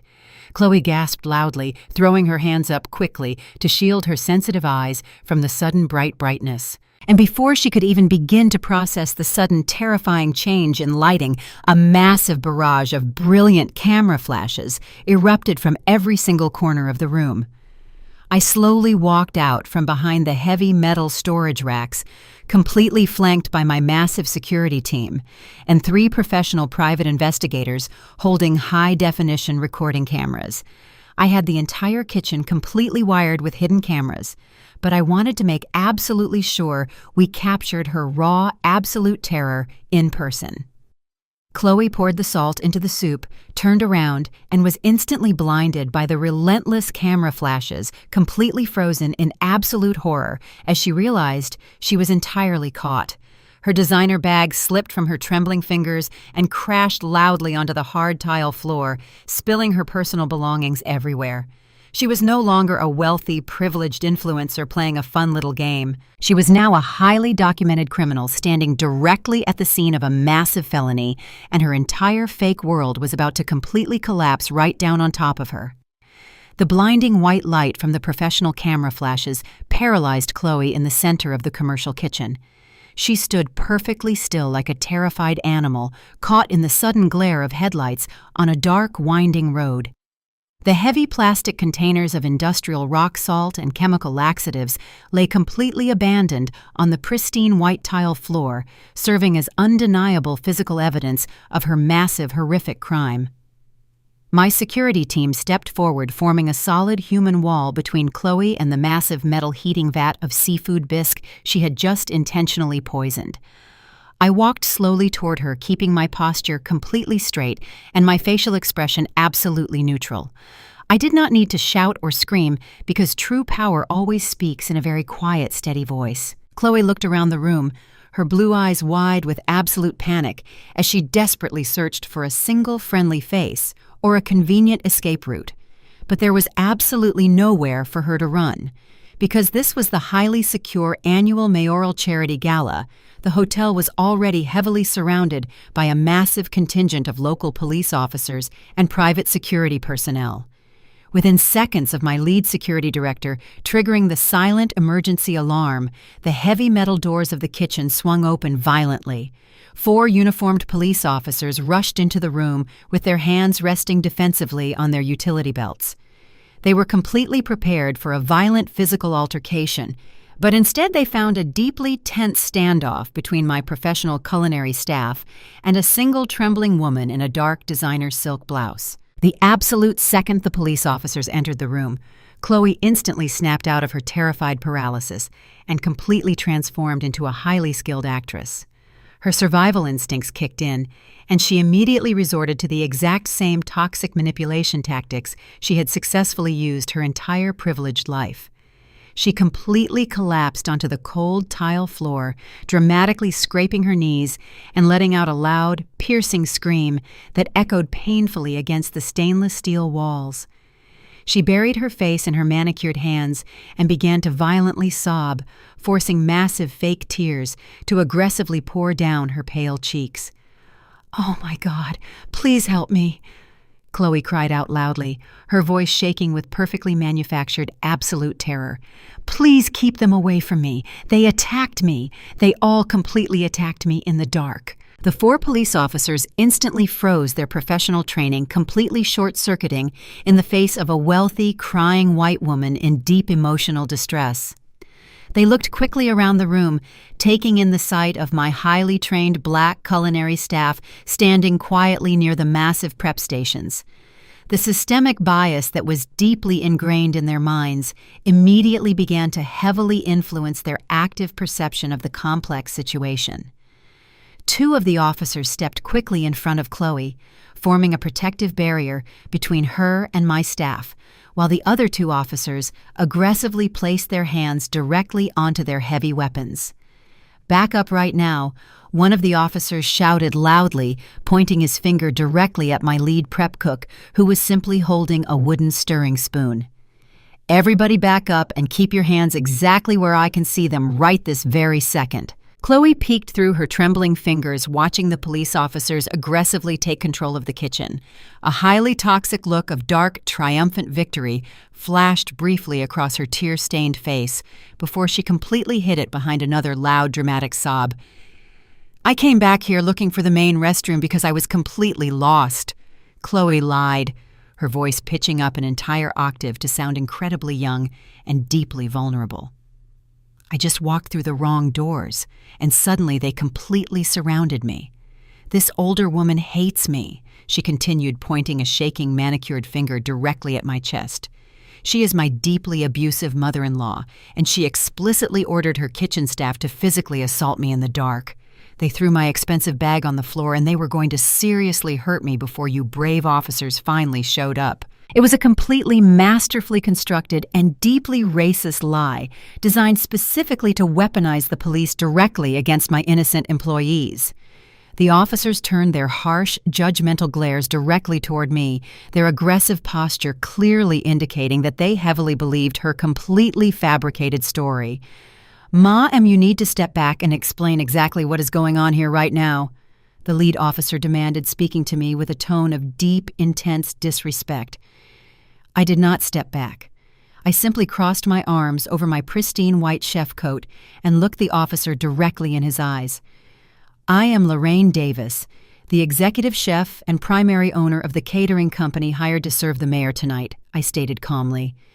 "That woman on the floor is my daughter-in-law, Chloe Davis, and she just intentionally poured toxic chemicals into the main soup course, desperately attempting to poison 500 innocent guests." The police officers looked completely confused, aggressively shifting their gazes between my calm, steady demeanor and Chloe's loud, dramatic wailing on the floor.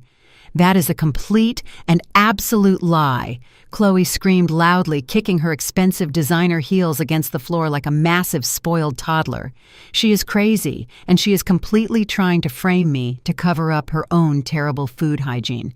Why would I ever poison a charity gala? I am a highly respected social media influencer, and my father is Richard Sterling. You cannot possibly believe this angry, bitter woman over me. Look at them, they are clearly a massive, violent gang disguised as cooks. The highly offensive, racist dog whistles she was aggressively blowing were completely sickening, but they were, unfortunately, somewhat effective." The police officers hesitated clearly, unsure of how to legally proceed. They were incredibly afraid of completely offending a wealthy, connected white woman and potentially facing severe public backlash or expensive lawsuits from her powerful father. Even with the empty chemical containers sitting right there on the floor, they were actively trying to find a convenient way to completely excuse her horrific behavior and gently escort her out of the building without any formal criminal charges. "We are going to need to clear this entire kitchen and conduct a full, thorough investigation," the lead officer finally said, attempting to quickly de-escalate the massive situation without actually arresting Chloe. "We cannot just arrest a young lady simply based on your verbal accusations, ma'am. We need absolute, undeniable, concrete proof that she actually committed a major crime here tonight." I slowly let a soft, genuine smile completely spread across my face. I knew that the extensive security cameras I had secretly installed would provide the absolute, undeniable, concrete proof they desperately needed, but the universe had actually provided something far more powerful and immediate. The heavy metal doors of the massive walk-in storage pantry, located perfectly behind the primary heating vat, slowly creaked open. The entire kitchen went completely and utterly silent, as a tall, distinguished older gentleman stepped quietly out of the shadows and walked directly into the bright, harsh light of the room. He was wearing an incredibly expensive custom-tailored black tuxedo and a silver charity ribbon pinned perfectly to his wide lapel. It was the mayor, the highly respected and deeply powerful leader of the entire city of Atlanta. The 4 police officers immediately snapped to rigid attention, completely dropping their highly aggressive posture and staring at the mayor with absolute wide-eyed, profound shock. Chloe completely stopped crying, her fake tears instantly drying up as she stared blankly at the highly powerful man standing just a few feet away from her. The mayor did not look happy. His face was set in a deep expression of absolute cold fury. He slowly smoothed the front of his pristine tuxedo jacket and looked directly down at Chloe, who was still sitting awkwardly on the cold tile floor, surrounded by her scattered personal belongings. "I do not believe we need a lengthy, thorough investigation, officers," the mayor said, his deep baritone voice echoing with absolute, unquestionable authority across the silent commercial kitchen. Because I was standing perfectly still in the absolute dark of that walk-in pantry, simply taking a very brief, quiet moment away from the massive crowd outside. The mayor took a slow, deliberate step closer to Chloe, pointing his index finger directly at her pale, terrified face. "I saw you do it, Chloe," he stated clearly and absolutely firmly. "I watched you pour those toxic chemicals directly into the hot soup with my own eyes." The police officers did not hesitate for another single second. They grabbed her arms and forcefully pulled her up from the floor. The cold, heavy steel handcuffs clicked loudly and tightly around her delicate wrists. She was finally arrested in her ruined designer silk dress. The morning after the mayoral charity gala, my massive private estate was completely bathed in warm golden sunlight. The local news stations were playing the exact same chaotic video footage over and over again on my large television screen. It was incredible high-definition footage of my wealthy daughter-in-law, Chloe, being escorted completely in handcuffs out of the luxury Plaza Hotel. She was crying hysterically while wearing her ruined designer silk dress. Her highly privileged life was entirely dismantled in front of the entire city. I sat comfortably at my wide marble kitchen island, slowly sipping my hot peppermint tea. I knew exactly who was going to walk through my heavy mahogany front doors today. I had already instructed the estate security team at the front gate to let my son Marcus drive through when he inevitably arrived. He was entirely predictable in his desperate moments. At exactly 9 o'clock in the morning, I heard the heavy engine of his luxury car speed aggressively up the long driveway.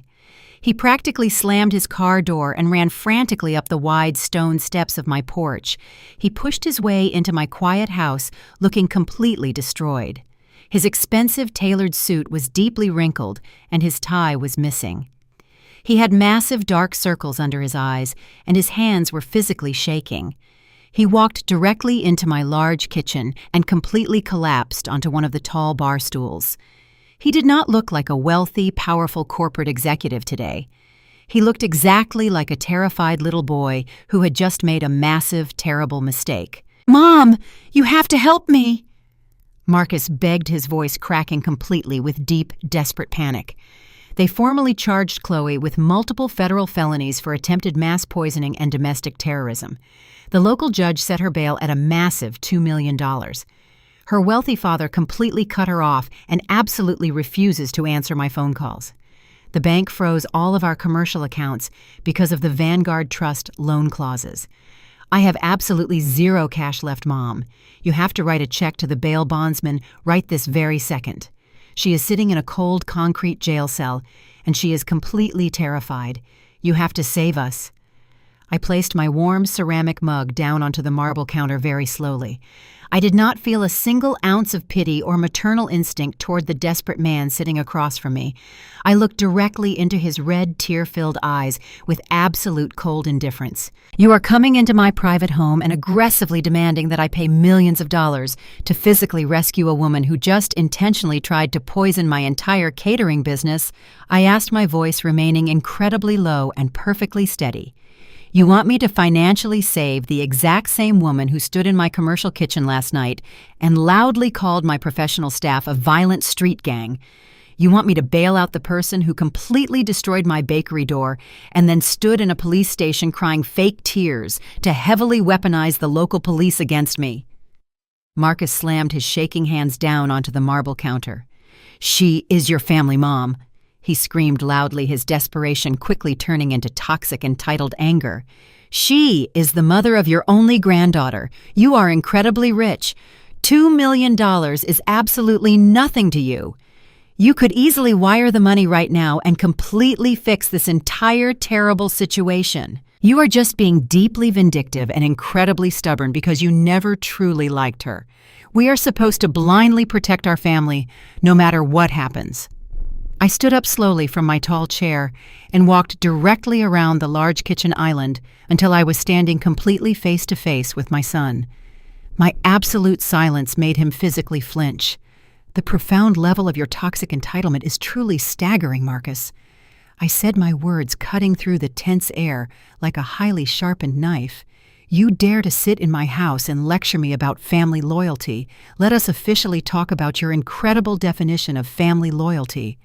I raised my hand and began carefully counting off his massive historical betrayals on my fingers. "When Chloe explicitly told you that she did not want our beautiful dark-skinned daughter Maya wearing traditional ethnic braids because it looked completely unprofessional, you completely agreed with her, and you forcefully made me take the braids out of my grandbaby's hair.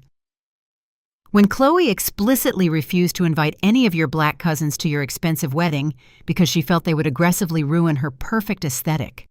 You stood completely silent, and you heavily defended her deeply racist choices to our entire family." Marcus physically shrank back in his tall chair, violently shaking his head, trying desperately to stop me from speaking the absolute truth, but I completely refused to stop. I was finally holding up a massive bright mirror to his deeply flawed soul. "You have spent your entire adult life eagerly catering to her toxic white privilege, Marcus." I continued, my voice rising, just slightly, to completely fill the large, quiet kitchen. "You actively helped her try to systematically destroy my hard-earned business because she fully convinced you that a simple, uneducated black woman had absolutely no right to sit on a massive real estate empire. You heavily internalized her profound racism, and you constantly projected it directly onto your own mother. You chose the absolute illusion of high-class white society over the deeply rooted black woman who literally gave you life and completely funded your entire existence." "Mom, please do not do this right now," Marcus pleaded loudly, tears aggressively rolling down his pale face. "I am so incredibly sorry for absolutely everything. I was completely blind, and I was heavily manipulated by her. I promise I will actively change. We can go to intensive family therapy. We can completely start over. I just need you to bail her out today so she does not go to federal prison. Maya needs her mother. Please do not let my beautiful wife rot in a jail cell." I looked at him with complete total disgust. "You are not sorry that you aggressively betrayed me, Marcus," I stated with absolute chilling finality. "You are only intensely sorry that your terrible plan completely failed, and you are currently experiencing the massive crushing consequences of your own horrific actions. You wanted to play the role of the incredibly powerful corporate master. You wanted to firmly align yourself with wealthy, toxic individuals who view our deep culture as nothing more than a convenient aesthetic or a temporary punchline. Well, you successfully made your incredibly dark bed, Marcus, and now you get to completely lie down in it alone. I am officially denying your request for bail money. I will not give you a single penny to save that deeply malicious woman. She will face the absolute full unyielding force of the legal justice system, and you will finally have to watch your fake golden empire completely burn right to the ground." The complete realization that I was absolutely serious finally hit him with the heavy physical force of a massive swinging hammer. The fake tears instantly vanished from his red face, entirely replaced by a dark, vicious wave of pure, arrogant fury. He abruptly stood up from the tall stool, violently knocking it backward onto the hardwood floor with a loud, echoing crash. He aggressively pointed his shaking finger directly at my face. "You are a completely cold, heartless monster!" he screamed. his voice breaking wildly with intense, absolute rage.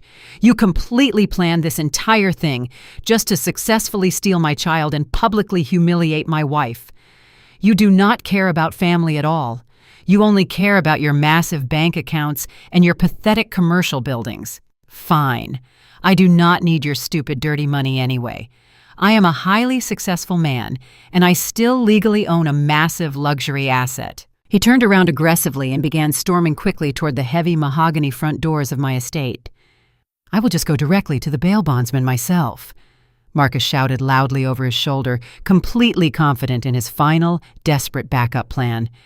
"I will immediately put up our massive luxury house as absolute collateral. The beautiful property is currently appraised at over $3 million. The bondsman will happily take the house, and Chloe will be sleeping comfortably in her own expensive bed by midnight tonight. You can take your deeply toxic lectures and completely shove them." He grabbed the heavy brass handle of the front door, completely ready to march back out into the world and aggressively leverage his expensive home. I stood perfectly still in the center of my large, quiet kitchen and let a very slow, very bright smile completely stretch across my face. I waited until he had the heavy door pulled halfway open before I finally delivered the absolute ultimate killing blow. I spoke the final words with an incredibly calm and deeply joyful tone. "You absolutely cannot use that luxury house as legal collateral, Marcus," I said softly, allowing my voice to gently echo across the wide-open foyer. Marcus instantly froze, his hand gripping the brass handle so tightly his knuckles turned completely white. He slowly turned his head, looking back at me with a deeply confused and highly terrified expression. "What are you talking about?" He stammered, his previous arrogant anger entirely evaporating into the cold morning air. "My name is legally on the primary deed. I completely own that massive house." I slowly walked out of the kitchen and stepped onto the beautiful marble floor of the wide foyer, stopping just a few feet away from his trembling body. "No, Marcus, you absolutely do not own that massive house," I corrected him, my smile growing even wider. "You severely lacked the proper credit score and the necessary liquid capital to officially close on that expensive property 3 years ago. So you completely forged my legal signature on the primary guarantor documents and the secondary mortgage paperwork.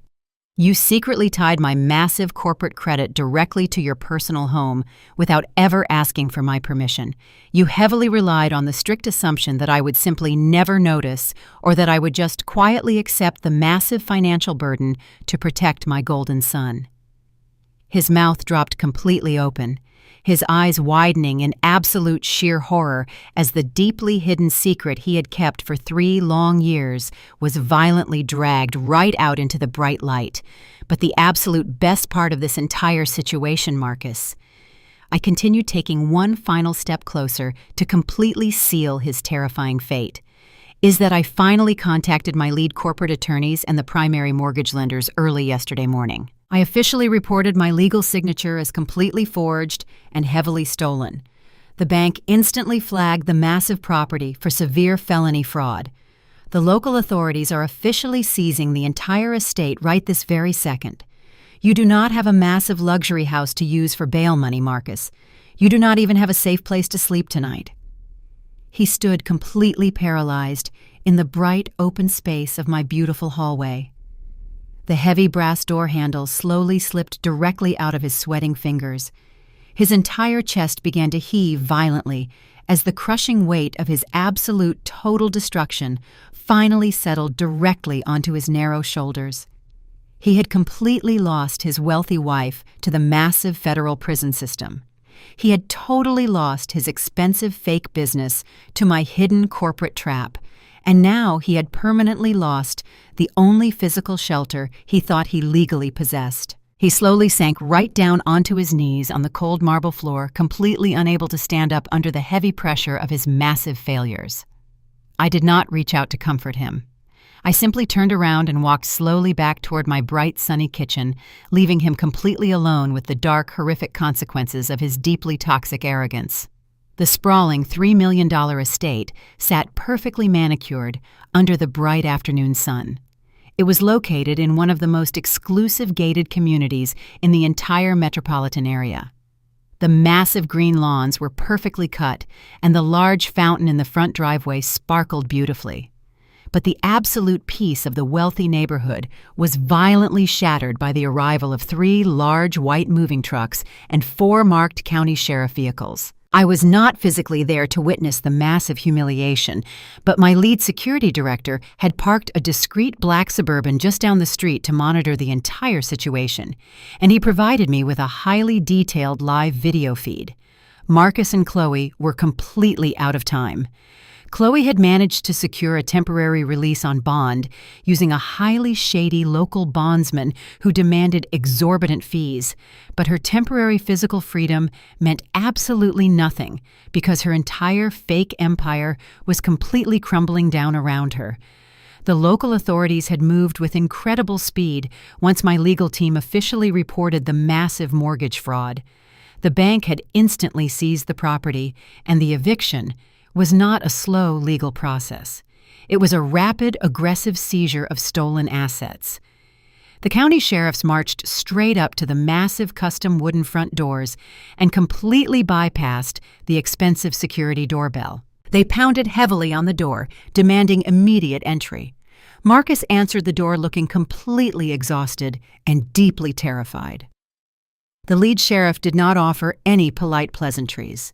He simply handed Marcus a bright yellow piece of paper and loudly announced that the bank had officially taken full possession of the property due to severe felony fraud. He told Marcus and Chloe that they had exactly 1 hour to remove any small personal belongings before the massive locks were completely changed and the house was officially boarded up. The absolute panic that instantly consumed Marcus and Chloe was truly a sight to behold. They had spent the last 3 years living completely beyond their means, filling the massive house with incredibly expensive imported furniture, massive crystal chandeliers, and custom designer clothing. But they could not take the heavy furniture. The bank had legally claimed absolutely everything inside the house to help offset the massive stolen mortgage. They were only allowed to take their personal clothing and small items. Chloe ran frantically through the massive house, completely ignoring the sheriff deputies who were closely following her every single move.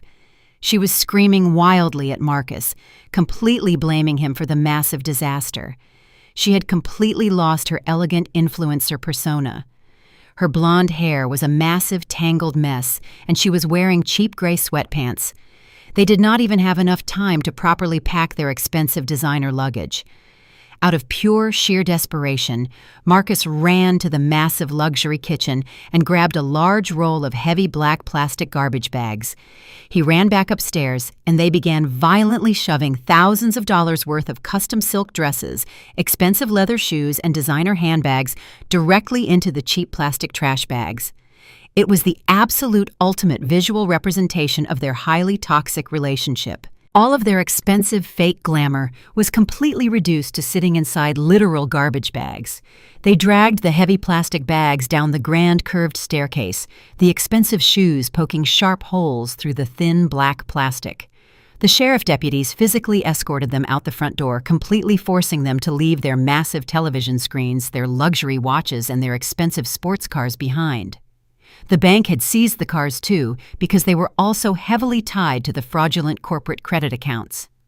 Marcus and Chloe stumbled awkwardly out onto the pristine front lawn, dragging 6 massive black garbage bags behind them. They had absolutely nowhere to go, and they had no vehicles to drive.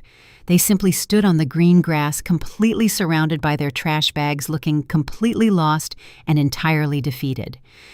But their massive public humiliation was just beginning to reach its absolute peak. The loud commotion of the police sirens and the heavy moving trucks had easily attracted the attention of the entire wealthy neighborhood.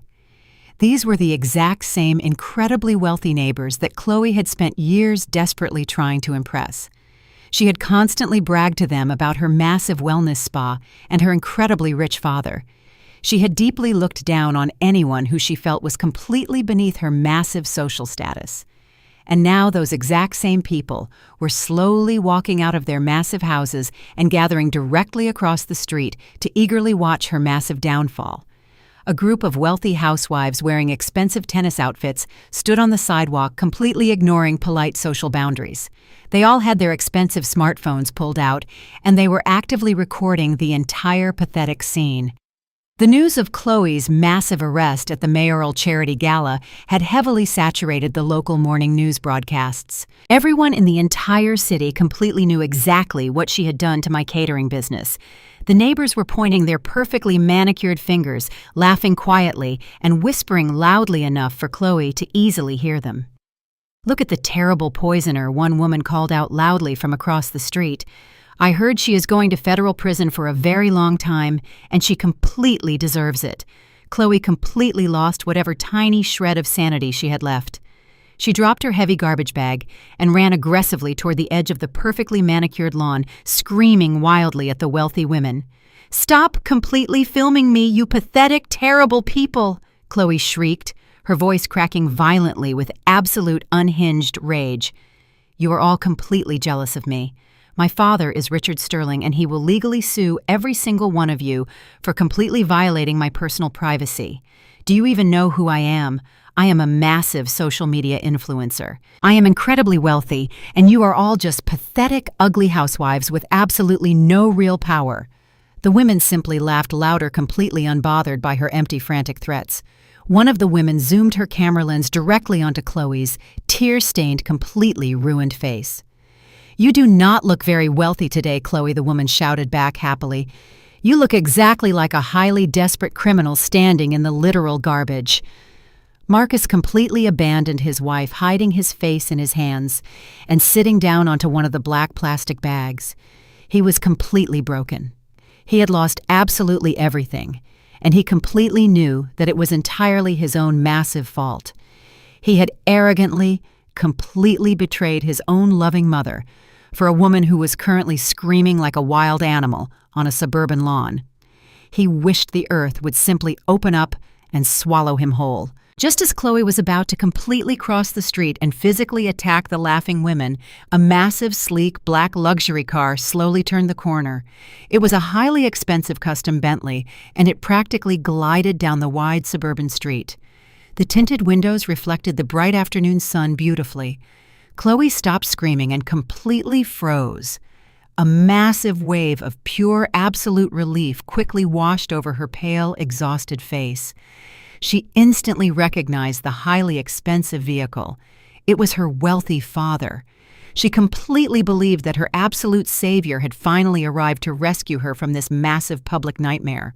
She thought he was going to step out, write a massive check to the police, completely buy the seized mansion back from the bank, and drive her safely away to a private luxury hotel.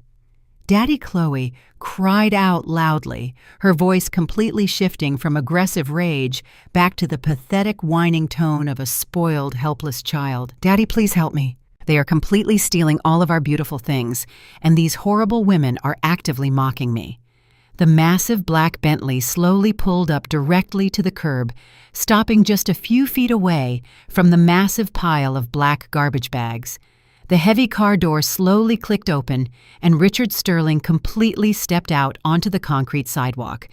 He was wearing an incredibly sharp gray business suit, but his physical appearance was completely shocking. He did not look like the confident, arrogant billionaire real estate mogul he usually projected to the entire world. His expensive tie was completely pulled loose, his gray hair was a massive, unkempt mess, and his face was completely pale and severely drawn.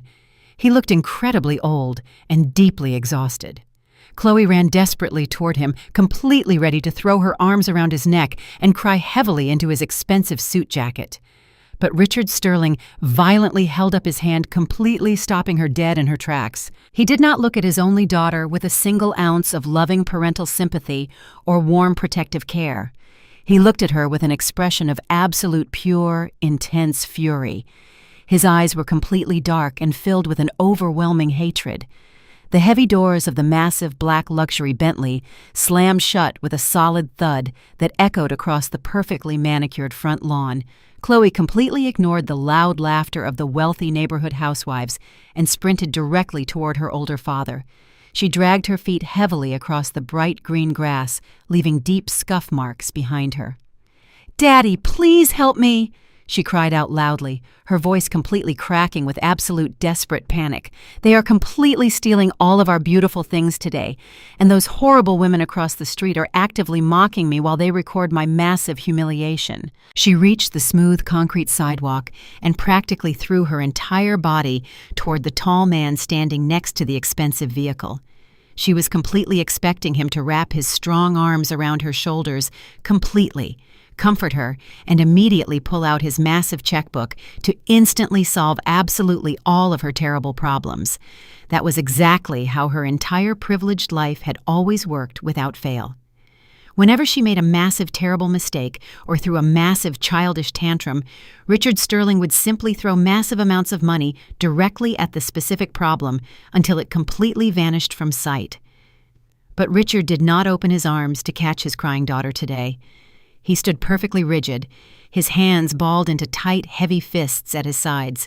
He looked down at Chloe with an expression of pure, absolute disgust that physically stopped her right in her tracks. "Daddy, what is wrong?" Chloe asked, her fake tears temporarily pausing as genuine, deep confusion completely washed over her pale face. "You need to call your high-powered corporate lawyers right this very second. My deeply abusive mother-in-law, Lorraine, intentionally framed me for poisoning her stupid charity catering event last night. The local police actually threw me into a cold concrete jail cell, and now the bank is illegally seizing our massive luxury house. Marcus completely ruined everything, and we desperately need you to legally buy this expensive house back from the greedy bank today." Richard just stood there completely silent, breathing heavily through his nose. His expensive gray business suit was deeply wrinkled, and his silver hair was a complete, messy disaster. He looked at the massive pile of black plastic garbage bags sitting on the front lawn, and then he looked back at the terrified faces of his daughter. Marcus had not even moved from his spot on the grass, completely hiding his face in his hands like a terrified coward. Richard slowly raised his right hand and violently slammed it down hard, directly onto the pristine hood of his massive, expensive Bentley. The loud, sharp cracking sound echoed like a massive gunshot down the quiet suburban street, completely silencing the laughing housewives across the road. "Shut your incredibly stupid mouth right this very second," Richard screamed, his deep baritone voice completely exploding with absolute, pure, furious rage. "I do not want to hear another single pathetic spoken word. Come out of your toxic mouth, Chloe, because you are absolutely not a victim today, and you have absolutely never been a victim your entire spoiled, miserable life." Chloe physically recoiled, completely terrified by the sudden massive explosion of intense anger from the older man who had completely spoiled her since the exact day she was finally born. She had absolutely never heard her father raise his angry voice at her in her entire 32 years of wealthy life. She stumbled backward completely, tripping over one of the heavy black garbage bags and falling hard onto the smooth concrete. "Daddy, please, you are completely scaring me," she whimpered softly, completely unable to process the terrifying, massive shift in his highly protective behavior. "I am completely scaring you," Richard mocked her, his deep voice dripping with absolute venomous hatred. "You have absolutely no idea what real, genuine fear actually feels like, Chloe. You have spent your entire pathetic life completely playing dress-up with my hard-earned money, actively pretending you are a brilliant businesswoman while you completely destroy absolutely everything you touch. You honestly think I can just wave a magical wand and instantly buy this massive house back for you today without any real consequences." Richard took a heavy, threatening step closer to his crying daughter, looking down at her with absolutely zero parental sympathy in his dark eyes. "Let me completely shatter your massive, arrogant delusion right now, Chloe," he stated coldly, pointing his shaking finger directly at her pale face.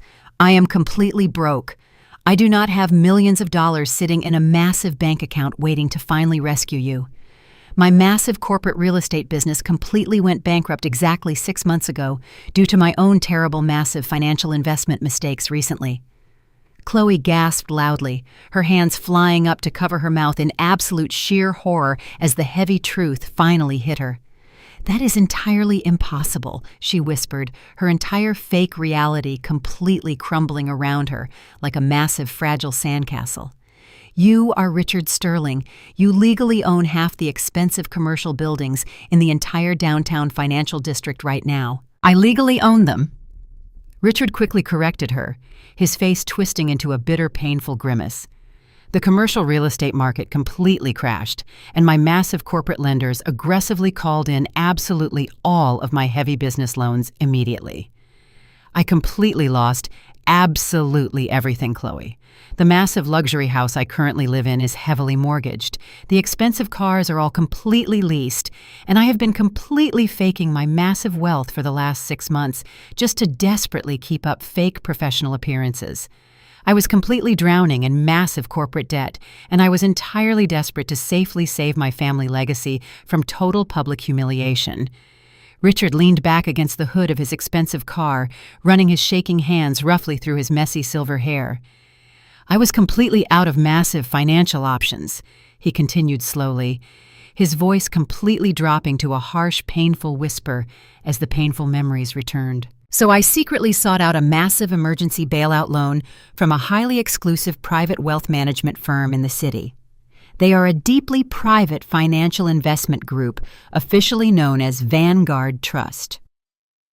Chloe instantly froze, her blue eyes completely widening in absolute sheer terror as she perfectly recognized the exact name of the massive trust. "Vanguard Trust." She quietly repeated, her soft voice trembling violently in the warm air. "But Marcus and I just signed a massive $2 million commercial business loan recently with Vanguard Trust to completely save our ruined wellness spa." Richard let out a loud, bitter, humorless laugh that actually sounded incredibly hollow and deeply painful. "You absolute, complete, spoiled fool," Richard yelled aggressively, violently kicking one of the black garbage bags, completely spilling expensive designer shoes out onto the smooth concrete. "Vanguard Trust is not just some random faceless corporate investment firm, you idiot. They completely own my entire life right now. I legally signed away every single personal and corporate asset I possess directly to that massive trust just to strictly secure a $5 million survival loan. The strict legal covenants completely state that if I or any of my direct family members aggressively damage the primary reputation or the financial standing of the trust, they can instantly seize absolutely everything I still own without any legal warning." Just as Richard finished heavily speaking his terrifying, massive truth, a sleek, dark-tinted corporate town car slowly pulled up directly behind his expensive Bentley. The heavy car door slowly opened, and I calmly stepped out onto the bright concrete sidewalk. I was wearing a highly tailored dark navy business suit and safely carrying a simple, expensive leather portfolio. I completely ignored the massive, chaotic mess of black garbage bags and the highly terrified expressions on their completely pale faces. I walked slowly toward the small, broken group, completely projecting a massive aura of absolute, total, unquestionable financial power. The wealthy neighbors across the street completely stopped recording their silly digital videos and watched in absolute stunned silence as the highly respected black executive chef calmly approached the massive disaster zone. Chloe looked at me, her face completely twisting with renewed toxic anger as she desperately tried to completely cling to her rapidly fading, arrogant, white, wealthy social privilege. "What are you doing here, Lorraine?" Chloe shrieked, completely pointing her shaking finger at me. "You are nothing but a pathetic old baker, and my powerful father will completely destroy you for what you did to us." Richard violently grabbed Chloe's extended arm and forcefully pulled it completely down to her side. He looked at me with an expression of absolute, complete, terrifying submission. He slowly raised his shaking hand and completely pointed his finger directly at me. "Shut your stupid mouth right now," Chloe, Richard stated. "I owe her my entire company. You just ruined us all today, Chloe." The stark fluorescent lighting of the downtown police precinct felt entirely different this time around. It was early Tuesday morning, exactly 2 days after the massive chaos at the luxury charity gala and the humiliating public foreclosure of my son's massive estate. Despite everything that had happened, Marcus and Chloe were still desperately clinging to the absolute last shreds of their deeply toxic arrogance.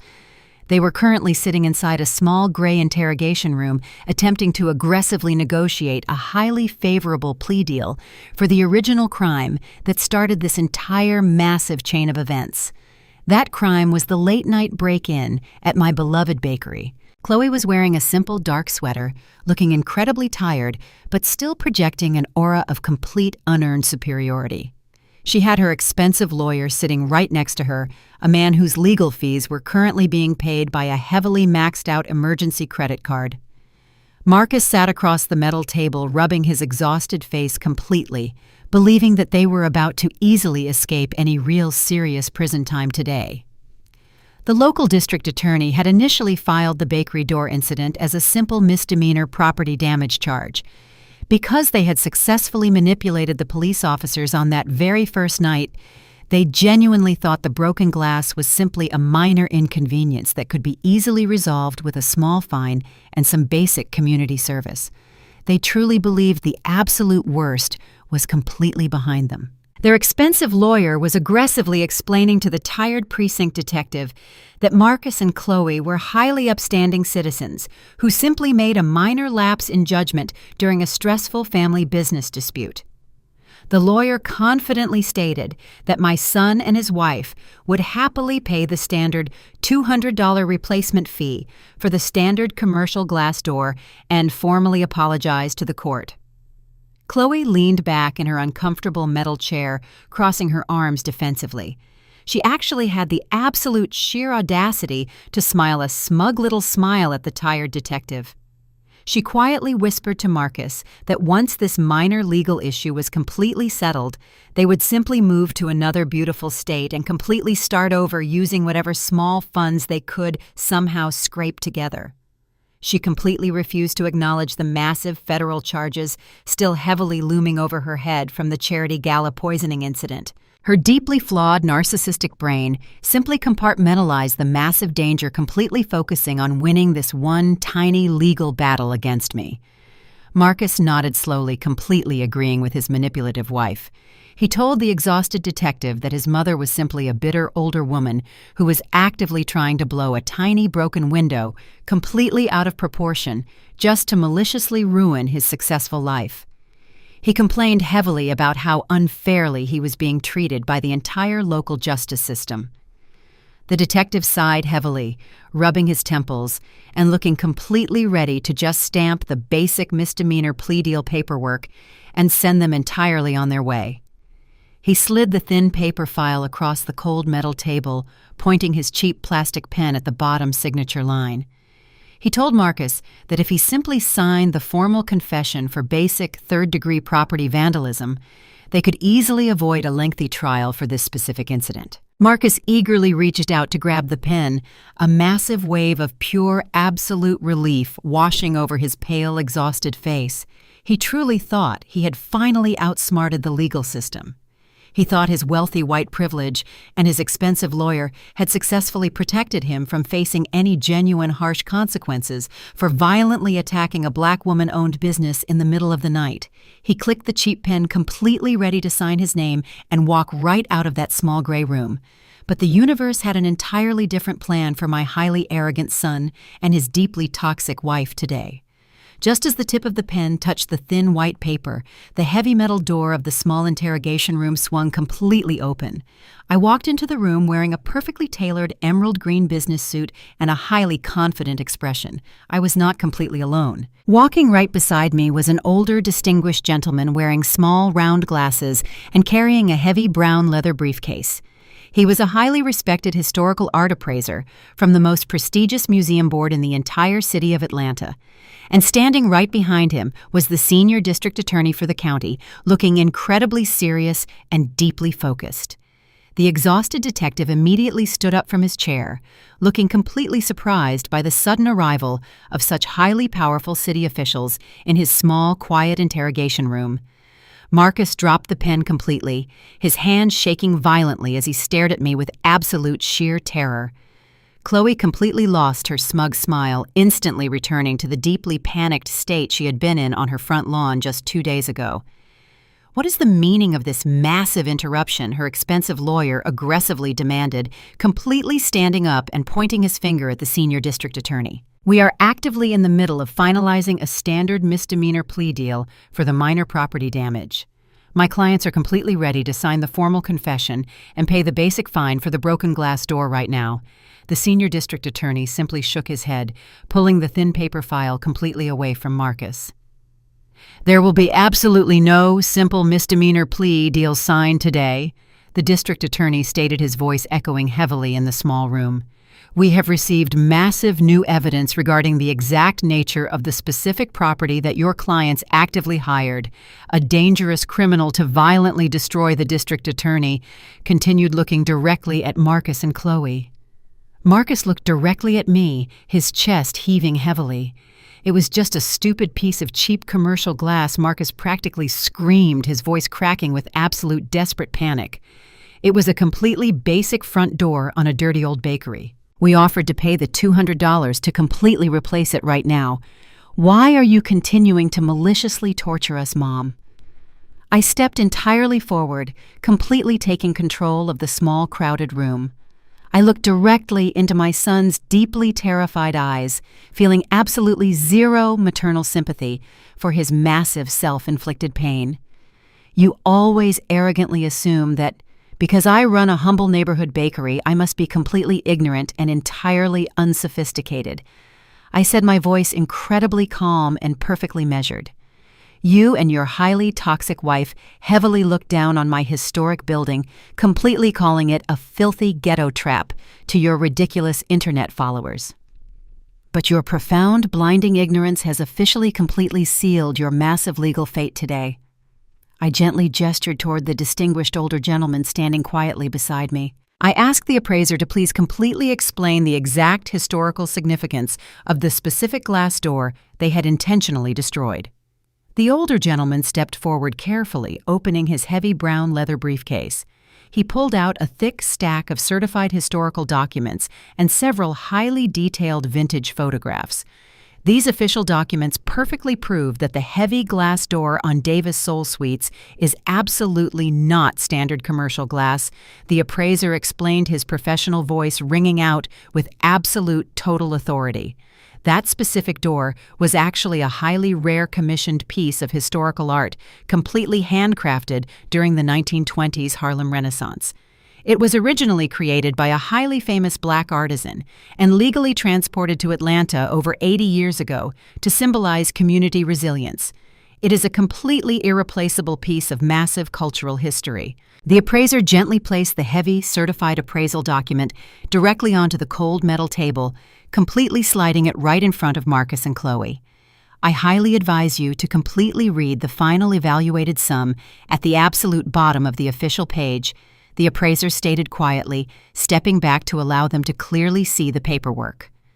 Marcus leaned forward, his hands shaking so violently he could barely keep his eyes completely focused on the crisp white paper resting on the table.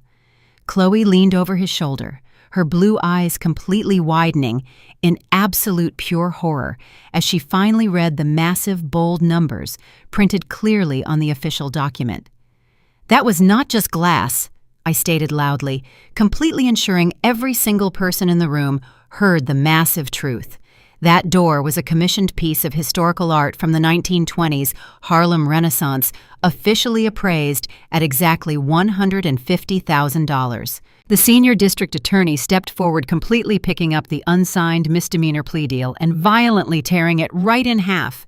Because the total financial value of the intentionally destroyed property massively exceeds the basic state threshold, the district attorney firmly announced, we are officially completely upgrading the original criminal charges right now. This is absolutely no longer a simple minor misdemeanor property crime that can be easily dismissed. That massive valuation makes the incredibly violent break in a Class A federal felony, the district attorney concluded, his voice completely devoid of any sympathy. You are both formally facing up to 15 years in a maximum security federal prison for this specific crime alone, completely separate from the massive charity poisoning charges. The absolute complete finality of the heavy legal words completely struck them like a massive physical blow. their faces entirely drained of absolutely all blood, leaving them completely pale and highly sickly looking under the bright lights. The smug, arrogant masks they had proudly worn their entire privileged adult lives completely shattered into a million tiny, unrecoverable pieces, falling completely onto the cold linoleum floor. Chloe let out a soft, pathetic whimper, completely burying her messy face into her trembling hands, realizing she was never going to ever escape this massive living nightmare. Marcus simply stared completely blankly at the ripped paper on the metal table, completely paralyzed by the massive, crushing weight of his absolute total destruction. They had completely gambled their entire privileged lives, purely hoping to entirely destroy my quiet, humble peace and forcibly steal my beloved, hard-earned bakery. But they had absolutely no idea they were actively playing a highly dangerous, massive game against a black woman who completely owned the entire board from the very beginning. I turned around completely and calmly walked right out of the police station, holding my head incredibly high. I walked out into the bright morning sunlight, leaving my highly arrogant son and his deeply racist wife completely trapped forever inside the massive, horrific legal cage they had eagerly built entirely for themselves. The heavy metal door of the small interrogation room completely clicked shut, leaving a deafening and profound silence in its massive wake. I stood securely on the other side of the deeply tinted two-way mirror, quietly watching the absolute and total destruction of my son's toxic marriage playing out in real time. The senior district attorney and the exhausted precinct detective stood quietly right beside me, crossing their arms and completely observing the completely shattered individuals sitting at the cold metal table. Marcus and Chloe were officially facing 15 years in a maximum security federal prison for their crimes. That was completely separate from the massive federal domestic terrorism charges heavily looming over Chloe's head for the charity gala poisoning. The sheer crushing reality of a massive decade-long prison sentence completely evaporated any remaining loyalty they ever held for each other. There is no absolute honor among highly arrogant thieves, and there is certainly absolutely no loyalty inside a marriage entirely built on toxic privilege, unearned wealth, and a deeply mutual hatred for a hardworking black mother. Chloe was the very first person to completely break the heavy, tense silence inside the small gray room, acting purely selfish. Her survival instincts completely overrode her fake devotion to my son. She abruptly pushed her uncomfortable metal chair violently away from the cold table, completely distancing herself physically from Marcus.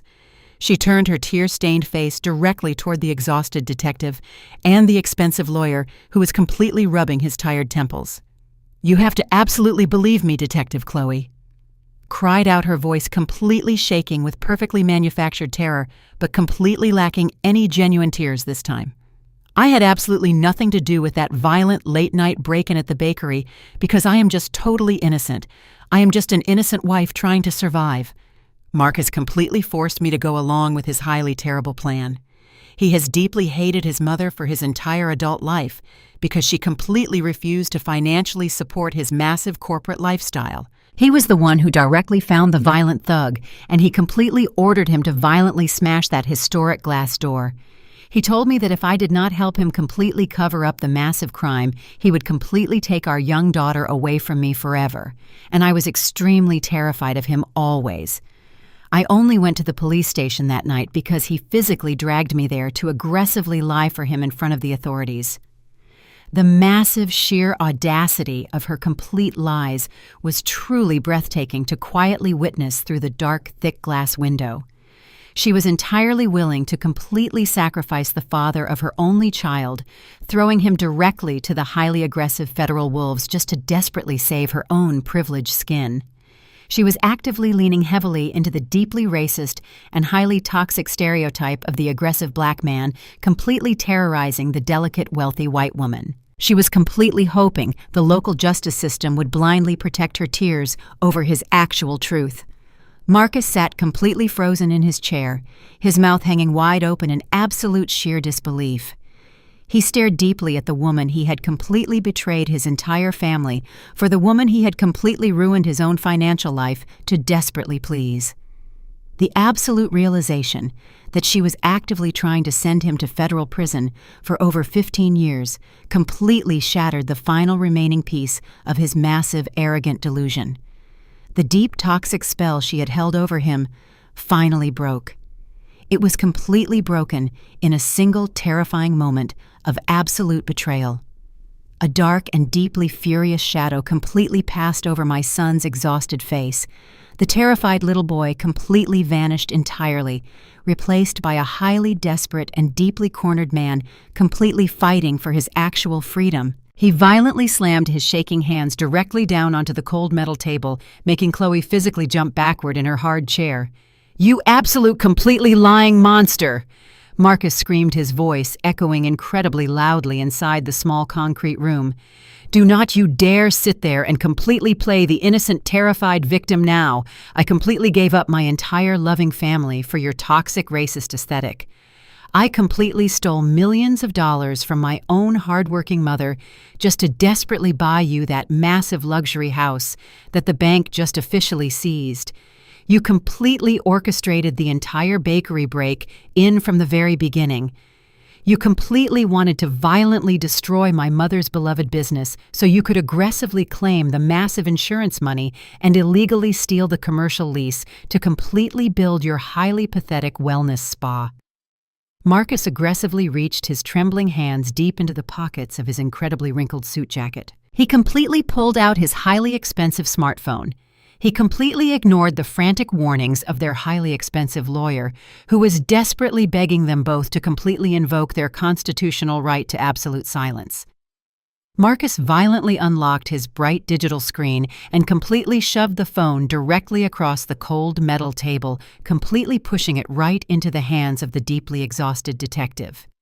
"Read the completely undeleted text messages located in the hidden secure folder," Marcus demanded loudly, his chest heaving heavily with absolute furious rage. She completely bought a cheap burner phone to directly contact the violent thug. But she completely used our shared digital cloud account to actively back up her highly toxic messages.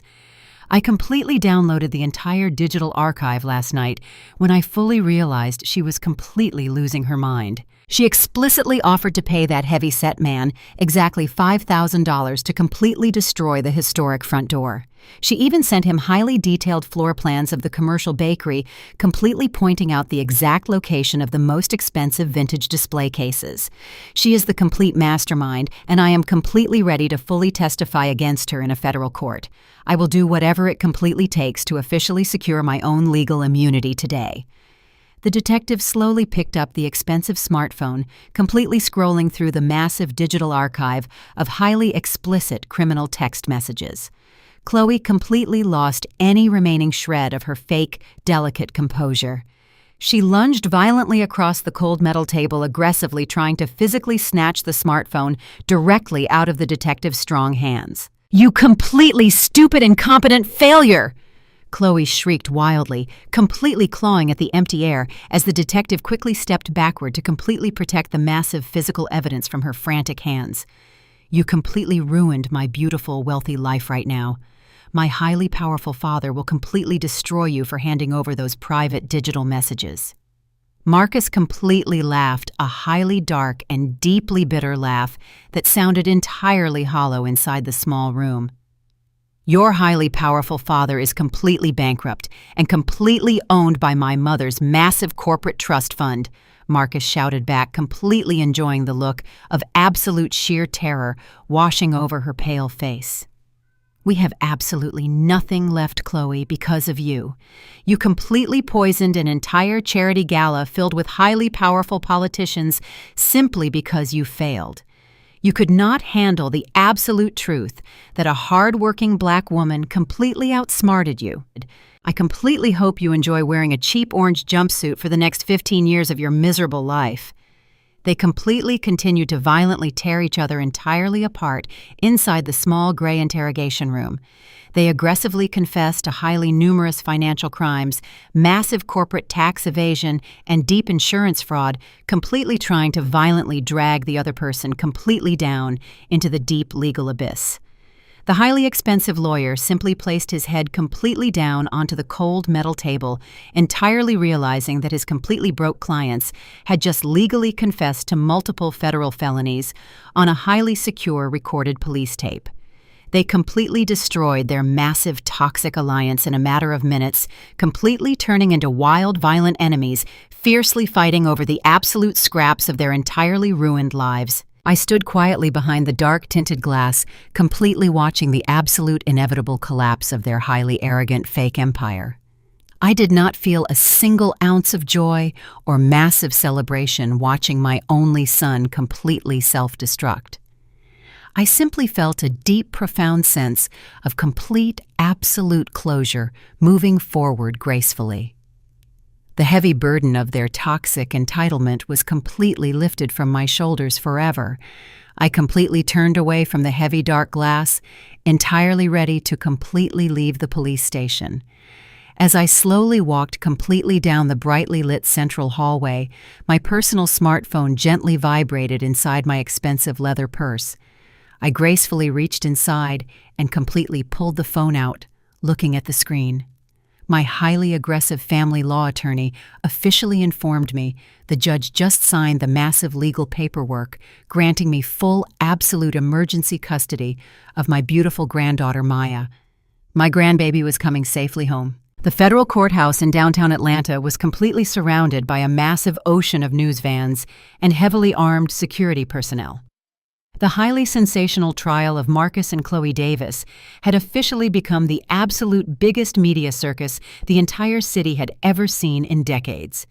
The incredibly shocking details of their massive domestic terrorism charges combined completely with the rare historical art destruction felony had deeply captured the morbid fascination of the entire country. Dozens of highly aggressive reporters and bright television cameras were tightly packed right against the heavy stone steps of the massive building.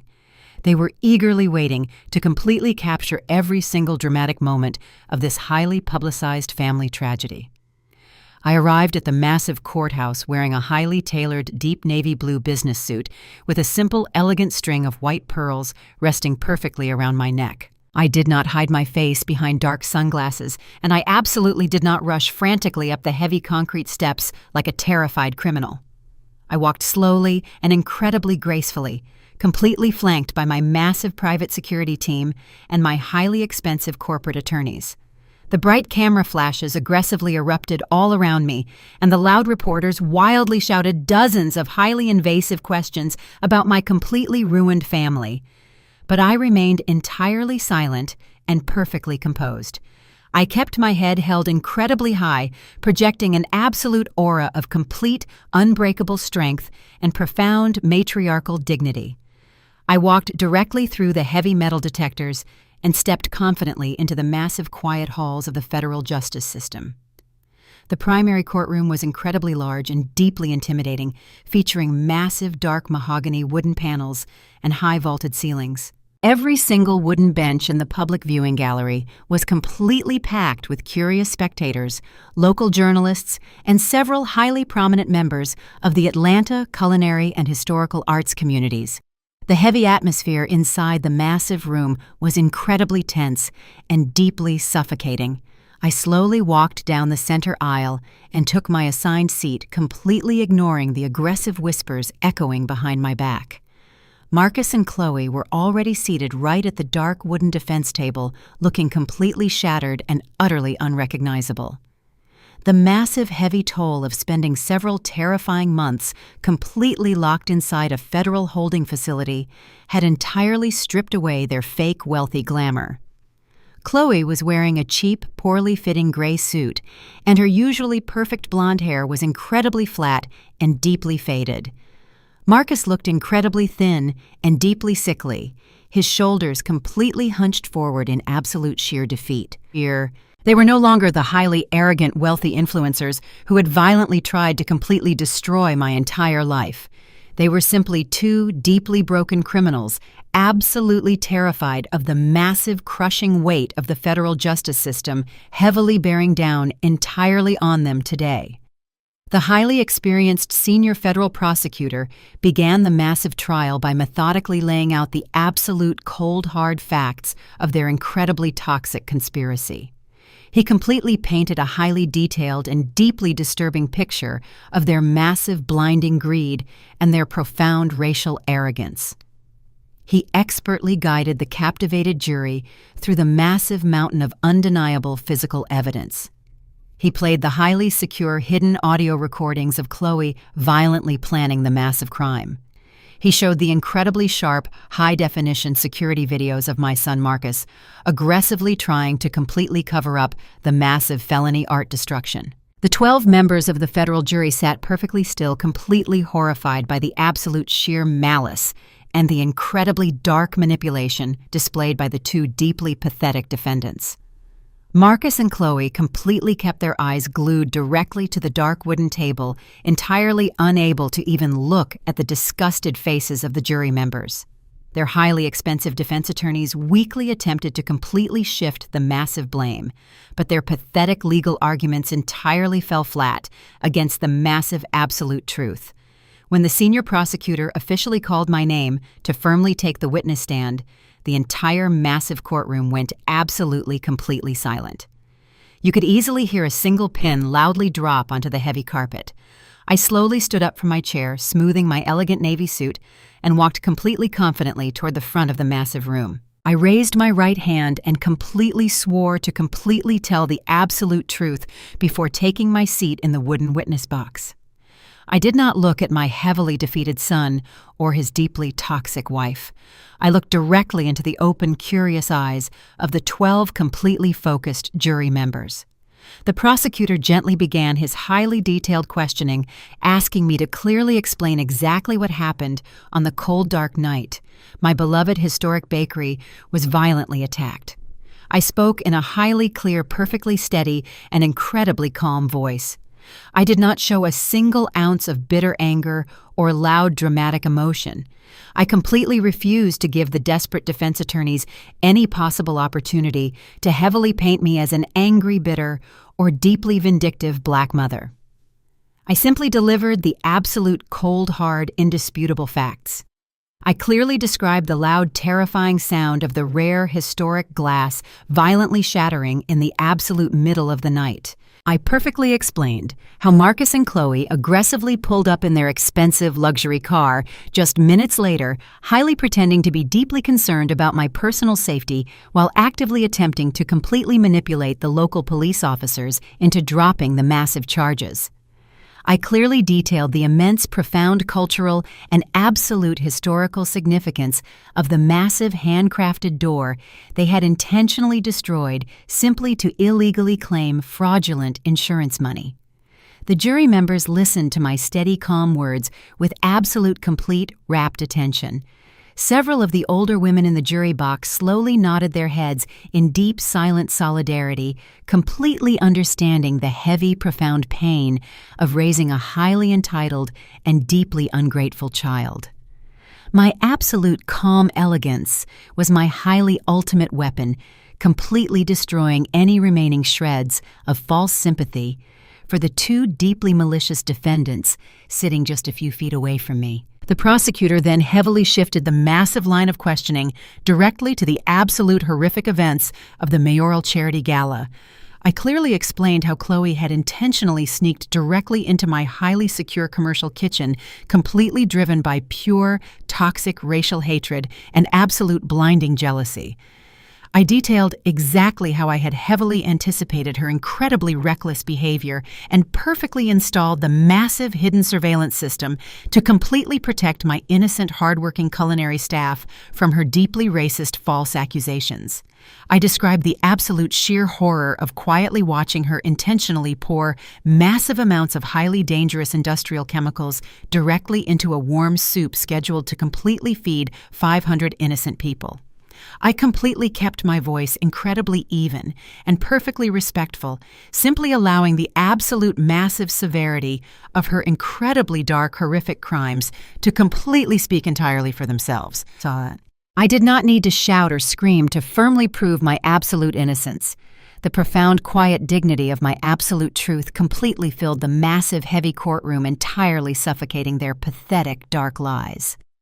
The desperate defense attorneys finally stood up to deeply cross-examine me, but they were completely terrified of my absolute, unbreakable composure. They weakly attempted to heavily confuse me or aggressively twist my calm words, trying to heavily imply that I was a completely domineering mother who actively pushed her son entirely away. But I completely refused to take their highly toxic bait. I answered every single aggressive question with incredibly short, perfectly polite, and deeply factual responses. When they aggressively asked if I completely hated my daughter-in-law, I simply looked directly at the desperate lawyer and calmly stated that I completely felt absolutely nothing but deep, profound pity for a highly privileged woman who intentionally chose massive violence over basic human decency. The jury members completely loved my absolutely flawless, graceful performance. They completely saw right through the highly pathetic, desperate tactics of the expensive defense team. By the exact time I was finally officially excused from the wooden witness box, the entire heavy trial was completely and entirely over. The absolute final guilty verdict was already perfectly written entirely on the disgusted faces of every single jury member.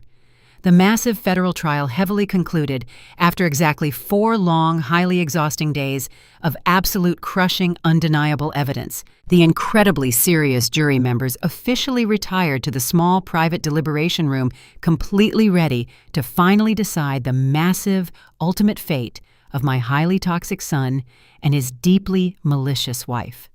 They did not even need a single full hour to completely reach their absolute final decision. Exactly 45 minutes later, the heavy wooden door completely opened, and the 12 jury members walked slowly back into the highly tense, silent courtroom. The massive, suffocating tension inside the large room was incredibly thick and completely unbearable. Marcus was physically shaking so violently that his heavy wooden chair was audibly rattling against the floor. Chloe was completely sobbing heavily into her hands, entirely knowing that her incredibly fake, wealthy, privileged life was completely over forever. I sat perfectly still in the quiet gallery, keeping my hands completely folded, gracefully in my lap, entirely ready to finally receive the absolute ultimate closure I deeply deserved. The incredibly serious judge slowly asked the jury foreperson to please clearly read the absolute final verdict completely out loud for the official court record. The foreperson completely stood up, holding a crisp white piece of heavy paper. On the massive federal charges of severe felony property destruction, domestic terrorism, and highly aggravated mass poisoning, the foreperson stated clearly and loudly, "We firmly find the defendants, Marcus Davis and Chloe Davis, completely and entirely guilty on absolutely all major counts." A massive, loud collective gasp completely echoed throughout the packed viewing gallery, but I remained absolutely perfectly still and entirely silent. The incredibly serious judge heavily nodded, completely looking down directly at the 2 deeply ruined criminals from his high wooden bench.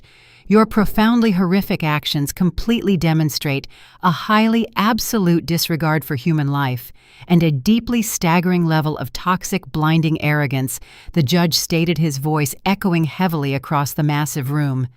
"I officially sentence you both to exactly 15 years entirely in a maximum security federal prison without any early possibility of immediate parole." The loud, heavy sound of his massive wooden gavel, violently striking the hard wooden block, completely echoed. Exactly 1 entire year has completely passed since the heavy wooden gavel slammed down inside that cold federal courtroom. I am currently sitting on the wide wraparound balcony of my brand new custom-built estate, located deep within the lush green hills just outside the bustling city of Atlanta. The warm morning sun is gently shining down on my face, and a soft, gentle breeze is rustling through the tall oak trees surrounding my private property. I am slowly sipping a warm cup of sweet chamomile tea from a delicate porcelain mug, completely enjoying the absolute, beautiful, and total silence. The silence I'm experiencing right now is not the heavy, suffocating silence of keeping dark, toxic family secrets. It is the beautiful, vibrant silence of absolute, profound peace. I take a slow, deep, refreshing breath, letting the clean, crisp air fill my lungs entirely.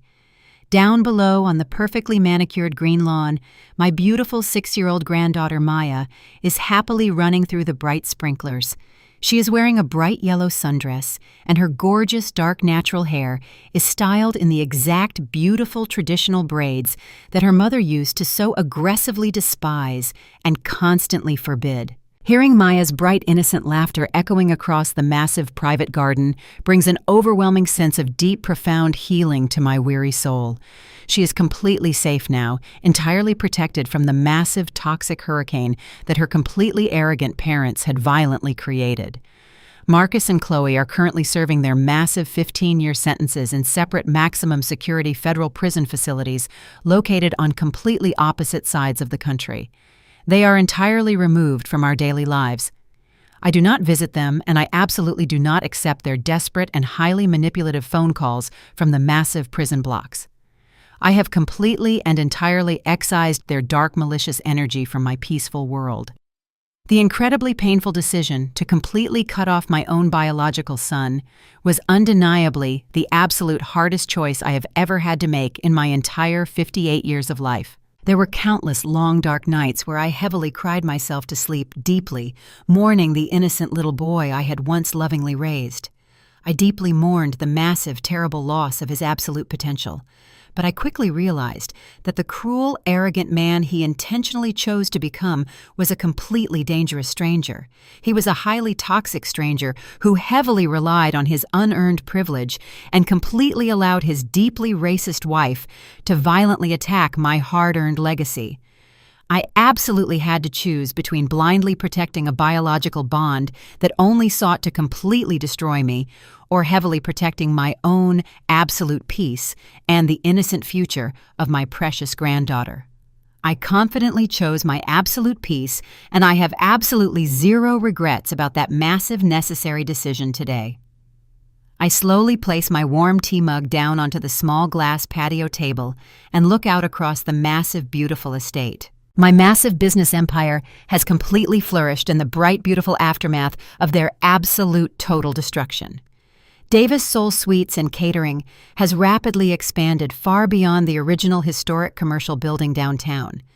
We recently opened 3 brand-new luxury franchise locations across the state, and I personally launched a massive culinary scholarship fund entirely dedicated to heavily supporting young, talented Black chefs in our own local community.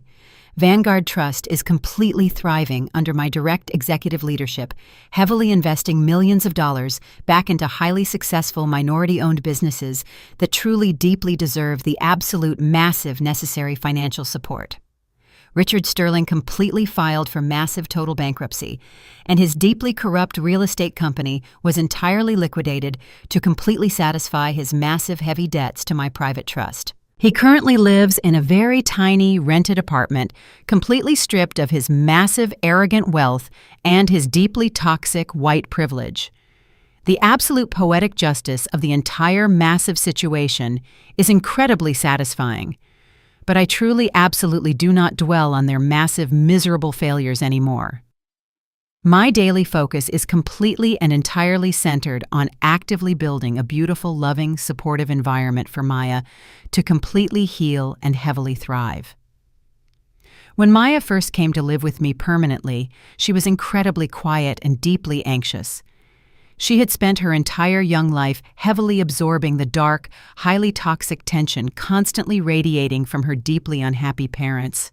Chloe had aggressively taught her to be deeply ashamed of her very beautiful dark skin, and Marcus had completely neglected her emotional needs while desperately chasing his fake corporate success. It took very many long months of intense, gentle patience and deeply unconditional love to slowly undo the massive, horrific psychological damage they had completely inflicted upon her incredibly innocent, bright young mind. But sitting here today watching her chase butterflies across the bright green grass, I can clearly see the massive, beautiful transformation. She is completely confident, highly joyful, and deeply proud of exactly who she is. She regularly spends time in the massive commercial bakery, completely covered in white flour, happily learning the exact same historic family recipes I originally learned from my own grandmother many decades ago. I am actively teaching her the massive, profound value of hard, honest work, deep community respect, and absolute unyielding personal integrity. I am actively breaking the dark generational curses completely and entirely forever. I am ensuring that she will completely grow up heavily surrounded by genuine love and absolute, pure, authentic support.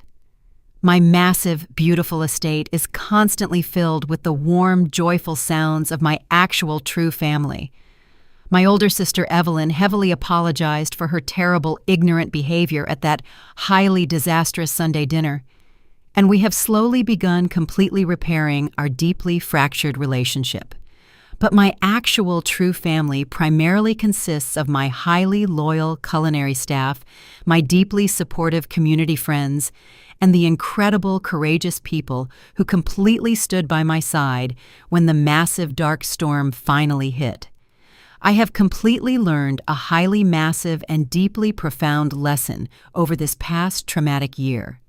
Society constantly heavily pressures women, especially older Black women, to blindly sacrifice our absolute peace, our massive, hard-earned wealth, and our deep emotional well-being just to blindly accommodate highly toxic family members. We are constantly expected to simply turn the other cheek deeply, forgive the absolute unforgivable, and heavily absorb massive amounts of horrific abuse simply because we share the exact same bloodline. But that highly toxic expectation is nothing more than a massive, dangerous trap designed to completely break us down. I completely refuse to ever be broken down by anyone ever again. I completely refuse to ever let anyone aggressively steal my bright, absolute joy or violently threaten my massive, hard-earned empire. I built my massive, beautiful life from the absolute ground up using nothing but my own two bare hands, my deep, relentless determination, and my highly unwavering faith. Nobody is ever going to arrogantly, completely take that away from me simply because they heavily feel entitled to my massive success. The heavy absolute truth is that biological ties absolutely do not completely guarantee genuine love or respect. You absolutely have the massive, fundamental right to completely protect your precious energy and strictly guard your deeply peaceful sanctuary from any highly toxic individuals, completely regardless of their absolute relation to you.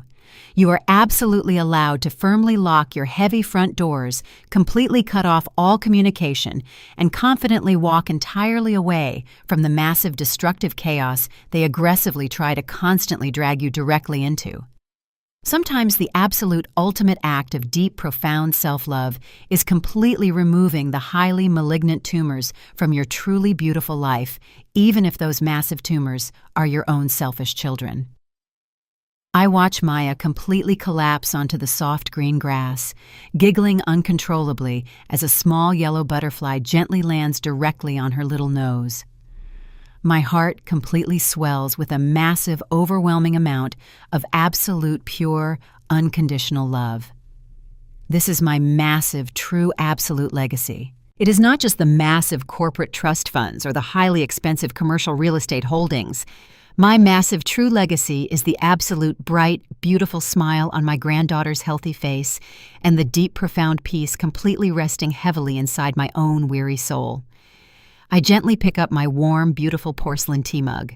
I take one refreshing sip of tea, allowing the profound truth of my journey to wash over me. I survived the betrayal and emerged victorious, completely untouched by their evil. I look at the bright morning sun, ready to embrace the future. The truth I learned is simple. Blood makes you related. Loyalty makes you family. If this story completely resonated, please hit like and subscribe. Tell me in the comments if you ever cut off toxic family to protect your peace. Share this video with anyone who needs it. Always protect your peace. Always remember your absolute true worth.